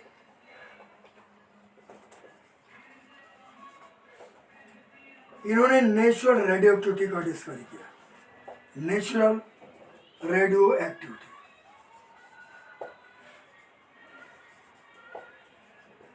नेचुरल रेडियो एक्टिविटी, साथ ही साथ रेडियम एंड पोलोनियम का भी खोज किया था। Radium and polonium, radium and polonium को भी खोजा। किसने खोजा? मैडम क्यूरी या मैरी क्यूरी जो कही। तो रेडियो एक्टिव एलिमेंट से जो कुछ इनविजिबल रेज निकलती हैं, उन्हें मैं क्या था, उन्हीं के बारे में सबसे पहले इन्होंने बताया। रेडियम से भी अल्फा बीटा गामा, पोलोनियम से हर रेडियो एक्टिव। ये रेडियो एक्टिव कहाँ पाए जाते हैं? हमारे पीरियोडिक में F ब्लॉक में कहाँ होते हैं? ये एक्टिनाइड सीरीज में पाए जाते हैं। वहाँ पर थोरियम से शुरू होता है, thorium, uranium, radium, polonium, plutonium etcetera, ये सब रेडियो एक्टिव होते हैं। उसके बाद आगे बढ़ेंगे 118 तक पहुँचेंगे तो सब लैब में प्रिपेयर्ड हुए आर्टिफिशियल एलिमेंट हैं, वो उसी एक्टिनाइड सीरीज में ही आते हैं। लेंथेनाइड में क्या आता है ब्लॉक के, इनको इनर ट्रांजिशन भी कहा जाता है। लेंथेनाइड में 57 यानी ये लेंथानम से लुथुरियम तक आता है, 71 तक आता है। ये इनको रेयर अर्थ एलिमेंट कहा जाता है या लेंथेनाइड कहते हैं। इस तरह से ये मैडम क्यूरी ने रेडियम और पोलोनियम का भी खोज किया। अब हम आते हैं, बस 2 पॉइंट और आ गए इसमें। नंबर 9 पॉइंट क्या है? 9 पॉइंट के बारे में बताऊंगा, और वो कौन सा साइंटिस्ट थे। उनका नाम था डी ब्रॉगली, जो फ्रांस के रहने वाले थे। वो साइंटिस्ट डी ब्रॉगली ने, उन्होंने वेव नेचर ऑफ इलेक्ट्रॉन को बताया था। वेव नेचर ऑफ मैटर का है या वेव नेचर ऑफ इलेक्ट्रॉन। इनका नाम था डी ब्रॉगली। ये डी ब्रॉगली महोदय कहाँ के थे? फ्रांस के थे। और साथ ही साथ इन्होंने वेव नेचर ऑफ इलेक्ट्रॉन को बताया सबसे पहले।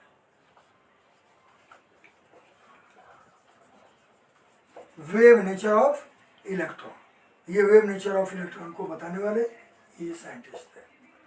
अब ये वेव नेचर ऑफ इलेक्ट्रॉन है क्या है? माने इलेक्ट्रॉन वेव की तरह बिहेव करता है, जैसे ट्रांसवर्स वेव जाती है। इलेक्ट्रिक करंट ऐसी का भी देखा होगा, to and fro. Sound wave में भी transverse to and fro, crystal trough के रूप में, तो इसी तरह से ही जाती है वेव्स। ये क्या होता है? ये वेव नेचर कहलाते हैं इलेक्ट्रॉन। पहले तो सभी साइंटिस्टों ने, जो प्रिमिटिव साइंटिस्ट थे, उन्होंने इलेक्ट्रॉन का बारे में बताया कि पॉट के नेचर होता है, कहीं टकराने पर हीट पैदा करेगा, पेडल को घुमा देगा। ये सब कैथोड रेज को इलेक्ट्रॉन कहते हैं, जो इस बात को इंडिकेट करता है कि इनके अंदर पॉट के नेचर होता है। माने किसी चीज स्ट्राइक करेंगे, टकराएंगी, जैसे हथौड़ी लगकर कहीं लोहे पर बीज हमारे स्वयं गर्म लगेगा, इस तरह ये बार बार टकरा के हीटिंग इफेक्ट।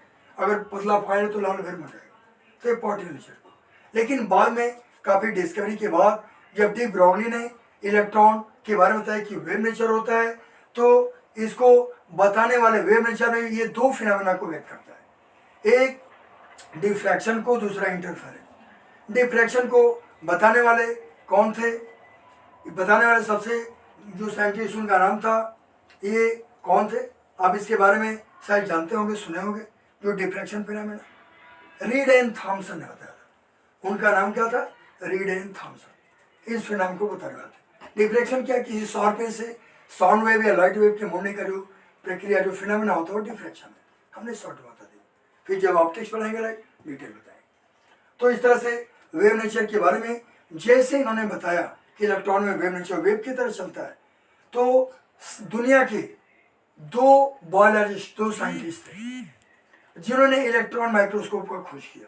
इसी डी ब्राउनली के वेव नेचर ऑफ इलेक्ट्रॉन की सहायता से इसका खोज किया, इलेक्ट्रॉन माइक्रोस्कोप। इलेक्ट्रॉन माइक्रोस्कोप में हम एक धूल के पार्टिकल को 1,00,000 गुना बड़ा कर सकते हैं। पूरा हिमालय पर्वत दिखाई देगा। अमीबा आए तो इतना बड़ा कर देगा कि आराम से कॉन्ट्रेक्टाइल, न्यूक्लियस, फूड सब देख सकते हैं। तो इस तरह से ये इलेक्ट्रॉन माइक्रोस्कोप की खोज इसी वेव नेचर जो डी ब्राउन ने दिया आधार पर किया। और उन वैज्ञानिकों का, साइंटिस्ट का नाम क्या था जिन्होंने खोजा इलेक्ट्रॉन माइक्रोस्कोप? उनका नाम था knoll and Ruska. Knoll and Ruska ने इसको खोजा था। इससे भी और भी अच्छे माइक्रोस्कोप है जिसको हम स्क्रीन पर उसको देख सकते हैं बैठकर आराम से चेयर से। उसका नाम है फेज कंट्रास्ट माइक्रोस्कोप। यही नहीं, अगर हम एटम के साइज को जानना चाहते हैं, एटम मॉलिक्यूल का साइज क्या है, उसके बारे में स्टडी करें। और माइक्रोस्कोप का नाम अगर बता दे रहा हूँ, उसका अगर स्टडी करना चाहें तो उस माइक्रोस्कोप का नाम है टनलिंग इलेक्ट्रॉन माइक्रोस्कोप।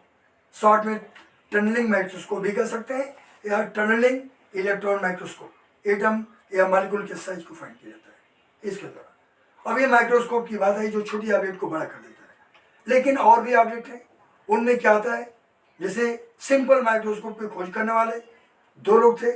एक अपने से बनाया सेल का खोज के, उसका नाम था 1665 में 1665 में रॉबर्ट हुक, जो सेल का डिस्कवर किया और अपने द्वारा निर्मित माइक्रोस्कोप के द्वारा ही खोजा। उसके बाद बैक्टीरिया का खोज करने वाले एंटोनी वन लीएवेनहॉक थे। तो लीएवेनहॉक ने ऐसा कहा था कि सिंपल माइक्रोस्कोप में लीएवेनहॉक का ही नाम आता है, एंटोनी वन लीएवेनहॉक।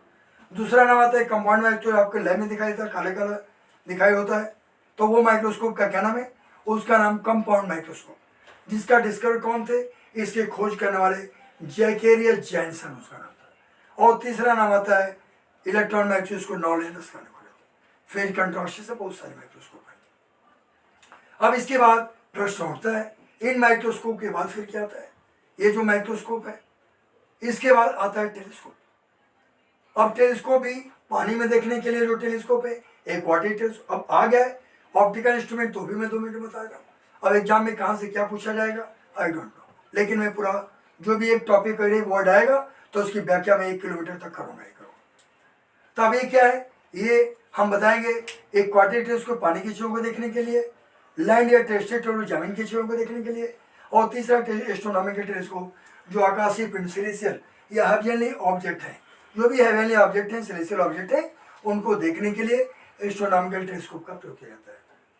अब एस्ट्रोनॉमिकल टेलीस्कोप भी कई तरह के होते हैं, reflecting telescope, refracting telescope, Galileo ने खोजा था, न्यूटन ने भी खोजा था। इसके बाद क्या होता है? इन टेलीस्कोप के अलावा पोलराइजिंग टेलीस्कोप, और जो टेलीस्कोप है सबसे दुनिया का सबसे बड़ा टेलीस्कोप, उसका नाम है रेडियो टेलीस्कोप, जो वर्ल्ड का सबसे बड़ा है, जो 1987 में अमेरिका के 2 साइंटिस्टों ने इसी टेलीस्कोप की सहायता से वो तारों को मरते हुए, डेथ ऑफ स्टार, तारे कैसे फटते हैं, एक्सप्लोजन होता है, कैसे मरते हैं, उसको देखा था। उनके साथ, दोनों के साथ हमारे देश के साइंटिस्ट थे एस चंद्रशेखर, सुब्रमण्यम चंद्रशेखर। उन्होंने ब्लैक होल की खोज किया था। तो इन तीनों को मिलाकर कमांड नोबेल प्राइज इस शहर में दिया गया इनको। मैंने उनके डिस्कवरी के 35 साल के बाद बेचारे को मिला। अगर वो नहीं देखे होते दोनों नॉनसेंस, तो ये इनको मिला भी नहीं होता। इनकी थियरी को क्वेश्चन कर दी गई थी। वो इस बात पर हंसे थे कि अरे इंडिया नहीं खोजेगा, माने इंडियन को छोटा समझते हैं। हर क्षेत्र में इंडिया आगे निकल रहा है। अमेरिका में 5,000 से ज़्यादा ऐसे इंजीनियर साइंटिस्ट हैं, उससे ज़्यादा 5,000 से 10,000 के बीच जो बड़े बड़े पोस्ट पर हैं, बड़े बड़े साइंटिस्ट और इंजीनियर हैं। पूरा नासा चल रहा होने के बल पर आप अंदाजा लगा सकते हैं। लेकिन अब अंग्रेजों का इन्फेक्शन था कि तो अहंता से लोग देखते हैं, लेकिन अब वो बात नहीं है। अब यहाँ पर मोदी महोदय आ गए हैं, तो ये मल्टी डायमेंशनल पर्सनालिटी वाले, ये हर तरह की चीज़ों को लेकर चलते हैं। कोई बुलेट प्रूफ ट्रेन के बारे में नहीं सोचा कि जापान से कांटेक्ट हुआ, इंडिया में बुलेट प्रूफ चली। हम इस बात के लिए इनकी शाबाशी देते हैं कि चलो उसका सोच तो इतना ऊंचा है, अरे ये कहीं चले लेकिन चले तो लोग कभी बुलेट प्रूफ सुने के बाद बैठ कर तो चलेंगे। और यहाँ पर हमारे यहाँ और भी गवर्नमेंट के तमाम एक से एक बड़े बड़े पॉलिटिशियन है, महान पॉलिटिशियन है, जो पूरे क्षेत्र से लेकर और करप्शन में पूरे के पूरे उसमें सर से पांव तक डूबे हुए। उनकी ऐसी कथनी है, ऐसा उनका स्टेटमेंट है, अरे क्या होगा, हम तो लोकल से भी चल सकते हैं, उसकी आवश्यकता क्या है, हम बैलगाड़ी से भी चल लेंगे, अरे भैया चलो, तो सुअर पर बैठ के चलो, हम मना थोड़ी क्या है।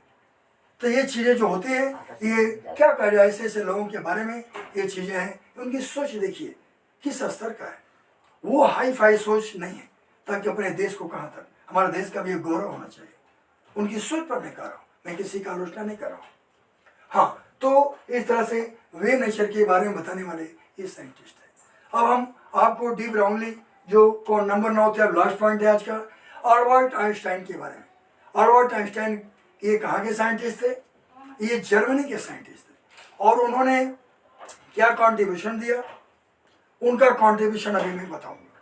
तो अल्बर्ट आइंस्टाइन के बारे में लास्ट पॉइंट आज का है, क्योंकि हमें बहुत देर से चिल्लाते चिल्लाते लगता है कि हमको भी ग्लूकान डी लेना पड़ेगा और अपने खिड़की का दर तोड़ कर बाहर निकालना पड़ेगा, क्योंकि कुछ हमारे अंदर भी एनर्जी चिल्लाते चलते कम हो गई। ठीक है, अभी हम आपको बताऊंगा। अब बच्चे भी, आप लोग बच्चे हो पढ़ने वाले, वो भी कितने तरह के होते हैं, वो भी थोड़ा सा 2 मिनट का एक मसला दूंगा आपको, बड़े इसको पढ़ा दें। अल्बर्ट आइंस्टाइन महोदय ये जर्मनी के साथ यहूदी थे, इन्हीं का देन था कि एटम बम बना, हिरोशिमा नागासाकी बोला नहीं, इक्वल टू एमसी उसका थे ब्रिटिश दिए होते। तो जो एटम बम के बनाने वाले ऑटो हॉन स्ट्रॉसमैन थे, वो दोनों बम हिरोशिमा लिटिल बॉय और बिग बॉय के नाम से था दोनों बम, ये नहीं छोड़ा गया होता, 5 लाख से ज़्यादा मरे थे। आज भी वहाँ म्यूटेशन हो गया है, नई जाति पैदा होती है, लोग लूले अंगले अपाहिज पैदा होते हैं, एक नई जाति हो गई वहाँ पर म्यूटेशन के कारण। तो क्योंकि नंबर ऑफ क्रोमोसोम में अब्रप्ट चेंजेज आ गए, एक आयक परिवर्तन हो गया, यह तो नॉर्मल से 46 से बढ़ गया घट गया, ये चीज़ें म्यूटेशन कहलाता है। ये जर्मनी के, अगर जर्मनी से भागे नहीं होते ये, तो हिटलर, रूडोल्फ हिटलर जो दुनिया का सबसे बड़ा तानाशाह, वो अपने पूरे वर्ल्ड पर शासन करना चाहता था, जैसे इस समय तालिबानी चाह रहे हैं। अब तालिबान को उन्होंने अफगानिस्तान पर लिया, अब चाहते हैं कश्मीर भी डाला। आओ बेटा आएगा, थोड़ा सा देख लो, समझ में आ जाएगा। ये जर्मनी है, जर्मनी से नहीं भागे होते आइंस्टाइन महोदय, तो इनको भी मवेशी खाना में डालकर बूटी बूटी काट कर फेंक दिया होता, जो रूडोल्फ हिटलर था। वो बहुत ही पिकुलियर था, बस इतना ही बार मोच रखता था, बस बीच में इतना। अब अंदाजा है कि जो इतने रखेगा उसके दिमाग की सोच क्या होगी, आप अंदाजा लगा सकते हैं, नॉर्मल से तो अलग होगा ही होगा। ये जर्मनी के साइंटिस्ट आइंस्टाइन थे, उन्होंने क्या होता है, थियरी ऑफ रिलेटिविटी को दिया। पहले मैं बताऊंगा, लिख रहा हूं उसको, थियरी ऑफ रिलेटिविटी।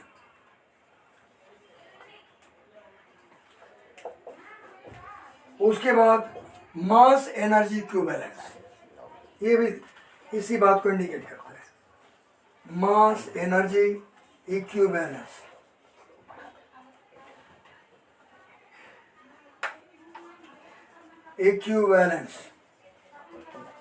और साथ ही साथ और का डिस्कवर किया, फोटो इलेक्ट्रिक इफेक्ट। ये लास्ट है आज का, इसके बाद वीडियो में यहीं पर रुकूंगा, क्योंकि हम भी बहुत चला गए, हमको भी चाहिए ग्लूकॉन डी, तभी हम आगे बोल पाएंगे।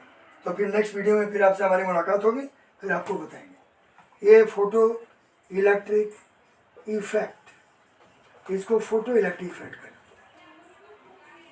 अब ये बता लें तो थोड़ा सा 2 मिनट का एक चुटकुला आपको बताएंगे। मैंने मसाला, चुटकुला का मतलब बच्चों को हंसाने के लिए, रिफ्रेश के लिए, हम थोड़ा बीच बीच में थोड़ा सा हंसाते रहते हैं, उसको हमारे कोड वर्ड में मसाला कहा जाता है। अब ये थियरी ऑफ रिलेटिविटी होता क्या है, थियरी ऑफ रिलेटिविटी माने सापेक्षिकता का सिद्धांत बोलता है। सबसे पहले आइंस्टीन ने इसको बताया था, इसलिए आइंस्टीन को फादर ऑफ मॉडर्न फिजिक्स के नाम से भी जानते हैं। ये फादर ऑफ मॉडर्न फिजिक्स है। आइंस्टीन भी पढ़ने में बहुत बड़े इंटेलिजेंट नहीं थे, हाँ, लेकिन मैथ में टॉप करते थे, और विषय में फेल हो जाते थे, लेकिन मैथ में क्या पूछना है, ये बहुत बड़े मैथमेटिशियन थे, उसमें टॉप करते थे। आज भी उनकी खोपड़ी रखी है प्रिजर्व करके, और सामान्य इंसान की तुलना में कुछ अलग उसका कंस्ट्रक्शन है। अंदर उसके अंदर जो मस्तिष्क के 3 पार्ट होते हैं उसमें कुछ ना कुछ डिफरेंस है। तो आज भी प्रिजर्व करके रखा हुआ अमेरिका में।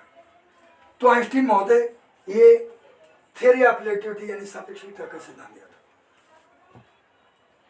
न्यूटन लॉ ऑफ ग्रेविटेशन जब दिया न्यूटन ने, जो ने डिफरेंशियल कैलकुलस भी दिया, न्यूटन ऑफ ग्रेविटेशन भी दिया, बगान में बैठे से नीचे गिरा, क्यों नीचे गिरा भाई, इसी का खुद दिया Newton law of gravitation. Gravitation force क्या है, ग्रेविटी क्या होती है, इसको कुछ किया। इसी पर थ्योरी ऑफ रिलेटिविटी के आधार पर ये आइंस्टीन महोदय ने बताया पूरे स्पेस में जितने भी ऑब्जेक्ट हैं हर एक दूसरे के सापेक्ष मोशन करते हैं, घूमते रहते हैं, रिलेटिव मोशन कहते हैं। तो रिलेटिविटी में इसी का जिक्र है, और न्यूटन ने भी उनके कुछ पार्ट को लेकर उन्हें न्यूटन लॉ ऑफ ग्रेविटेशन को प्रपोज किया। या आप ये कह सकते हैं कि दोनों एक दूसरे के हेल्पफुल थे, दोनों एक दूसरे का माने एक थियरी का एक दूसरे के लेकर एक दूसरे का हेल्प किया। तो अब ये रिलेटिविटी थियरी जो है, सापेक्षिकता का जो सिद्धांत है, ये आइंस्टीन महोदय ने दिया था। इसी के द्वारा जो फार्मूला आता है is equal to mc square, जिसको हम मास को एनर्जी में कन्वर्ट कर सकते हैं। यानी हम 10 ग्राम कोयला 100 ग्राम कोयला लिया, जलाया तो हीट एंड लाइट एनर्जी पैदा होगी, लेकिन फिर बंगाल के काला जादू की तरफ छड़ी घुमा दे तो फिर क्या हो जाएगा, एनर्जी से फिर कोयला गया। यही चीज़ अभी हमारे अर्थ के पास नहीं है। हमने आपको 1-2 बार जिक्र किया था pair production pair analysis of 2 gamma photon, उसमें ये चीज़ें देखने को मिलती है। 2 गामा फोटॉन एनर्जी का फॉर्म है, जब स्प्लिट अप होता है एनिहिलेशन होता है उसका, तो 2 गामा फोटॉन से क्या होता है, वो 2 गामा फोटॉन से पॉजिट्रॉन एंड इलेक्ट्रॉन बनते हैं। पॉजिटिव इलेक्ट्रॉन है, इलेक्ट्रॉन माने पॉजिटिव नेगेटिव चार्ज, माने एनर्जी मास में कन्वर्ट होती है। फिर पेयर प्रोडक्शन में क्या होता है, फिर यही दोनों पॉजिट्रॉन इलेक्ट्रॉन मिलते हैं, फिर 2 गामा फोटॉन बनाते हैं, माने एनर्जी का मास में कन्वर्ट या नो मास का 2 गामा फोटॉन फिर दोनों मिलकर बनाते हैं। लेकिन ये क्रिया हमारे अर्थ पर पॉसिबल है, लेकिन बहुत ही minute, within few micro second में होती रहती है, इसमें स्टेबिलिटी नहीं है, इसीलिए अभी हम ऐसा नहीं कर सकते।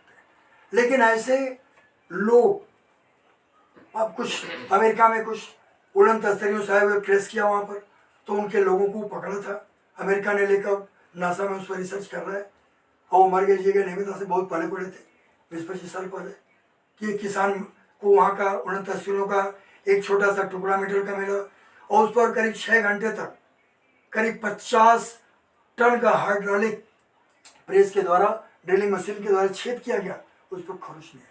अब अंदाजा है कि इतना हल्का और इतना रिजिड हैवी मेटल क्या हो सकता है, अभी अर्थ वाले ने नहीं खोजा है, हमारे देश के वैज्ञानिकों ने, मैंने हमारे इस अर्थ के वैज्ञानिकों ने। तो इस तरह से ये थ्योरी ऑफ रिलेटिविटी की बात रही। इसी के आधार पर मास एनर्जी इक्विवेलेंट यानी इक्वल टू mc स्क्वायर दिया गया। ये थ्योरी ऑफ रिलेटिविटी का देन है, आइंस्टीन का देन है। यही कारण है कि इनको मॉडर्न फिजिक्स माने मॉडर्न फिजिक्स का फादर कहा जाता है, फादर ऑफ मॉडर्न फिजिक्स। इन्होंने एक और कॉन्ट्रीब्यूशन दिया, लास्ट कॉन्ट्रीब्यूशन का, ये कॉन्ट्रीब्यूशन है फोटो इलेक्ट्रिक इफेक्ट के बारे में। फोटो इलेक्ट्रिक इफेक्ट माने प्रकाश विद्युत प्रभाव। प्रकाश विद्युत प्रभाव क्या होता है, इनमें एक मेटालिक प्लेट है जिसको कैथोड कहा जाता है, उस पर ग्लास विंडो होते हैं जिसके थ्रू सनलाइट आती है, कैथोड पर पड़ती है। दूसरे साइड अपोजिट एनोड का प्लेट होता है, एनोड प्लेट इधर कैथोड इधर एनोड, लाइट आ रही है कैथोड पर पड़ी, वहाँ से तुरंत रिफ्लेक्ट होने के बाद कुछ इलेक्ट्रॉन जैसे ही सनलाइट पड़ी, उसमें टाइम लैप्स नहीं होता है, पढ़ते ही इधर निकलना शुरू, तो ये इलेक्ट्रॉन निकलते हैं और एनोड प्लेट को जाने लगते हैं। तो जो इलेक्ट्रॉन कैथोड से निकल के एनोड की ओर जाते हैं, कैसे जाते हैं, जब लाइट पड़ती है, high intensive and high frequency की जब लाइट उस पर पड़ती है। हार्ट ने भी प्रयोग किया, मिल्कन ने भी प्रयोग किया, बहुत लोगों ने इस पर फोटो इलेक्ट्रिक का प्रयोग किया था, लेनार्ड ने भी प्रयोग किया। तो जब वो लाइट पड़ती है, पार्टिकल प्लेट को जाती है, तो जो इलेक्ट्रॉन निकलते हैं इनका नाम फोटो इलेक्ट्रॉन दिया गया। अब इलेक्ट्रॉन में कई तरह के होते हैं, अभी जान लीजिए। एक तो नॉर्मल इलेक्ट्रॉन जो एटम के उनके चारों घूमते हैं, दूसरा फ्री इलेक्ट्रॉन जो हर मेटल में होते हैं, इससे मेटल की कंडक्टिविटी होती है। तीसरा को थर्मल इलेक्ट्रॉन थर्माइन कहते हैं, जो क्या होता है उसमें डायोड वाल्व या ट्रायोड वाल्व में ये यूज होते हैं। और चौथा जो इलेक्ट्रॉन होता है उसका नाम है फोटो इलेक्ट्रॉन।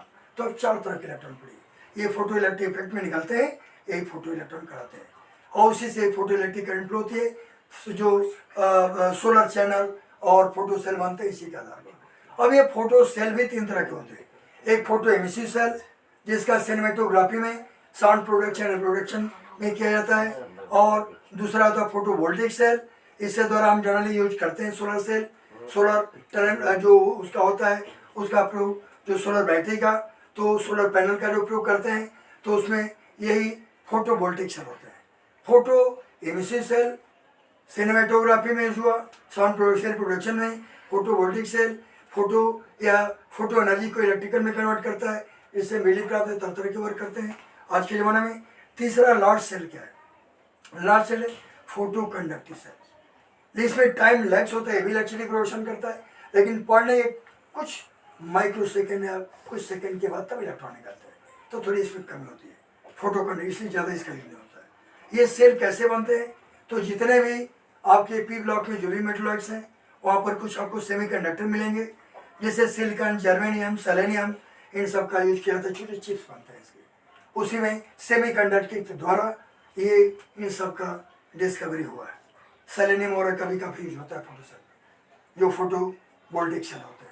तो इस तरह से आज मैं टॉपिक अपने यहीं पर रुकूंगा, फिनिश करूँगा, और नेक्स्ट वीडियो में इसके आगे, यानी हम ये यहाँ तक क्या था, 10 था, 1 मिनट। अभी नंबरिंग थोड़ा सा हमने शुरू से डाल दिया, ये थोड़ा रंग हो गया है, मैं करेक्शन कर दे रहा हूँ थोड़ा इसको नंबरिंग के बारे में। हम 10 तक बता दिए थे, ये 11 से है, न तो आप कन्फ्यूज कि 1 से 10 कई बार चलो, मैंने ध्यान नहीं दिया, सॉरी। तो मैं इसको थोड़ा सा नंबरिंग फिर से कर दे रहा हूँ। ये 11 है, आज 11 से बताना था। ये 12 है, ये 13 है, इसको देख लीजिएगा, थोड़ा भूल गए, ध्यान नहीं दिए, शुरू से लिख दिया। अब ये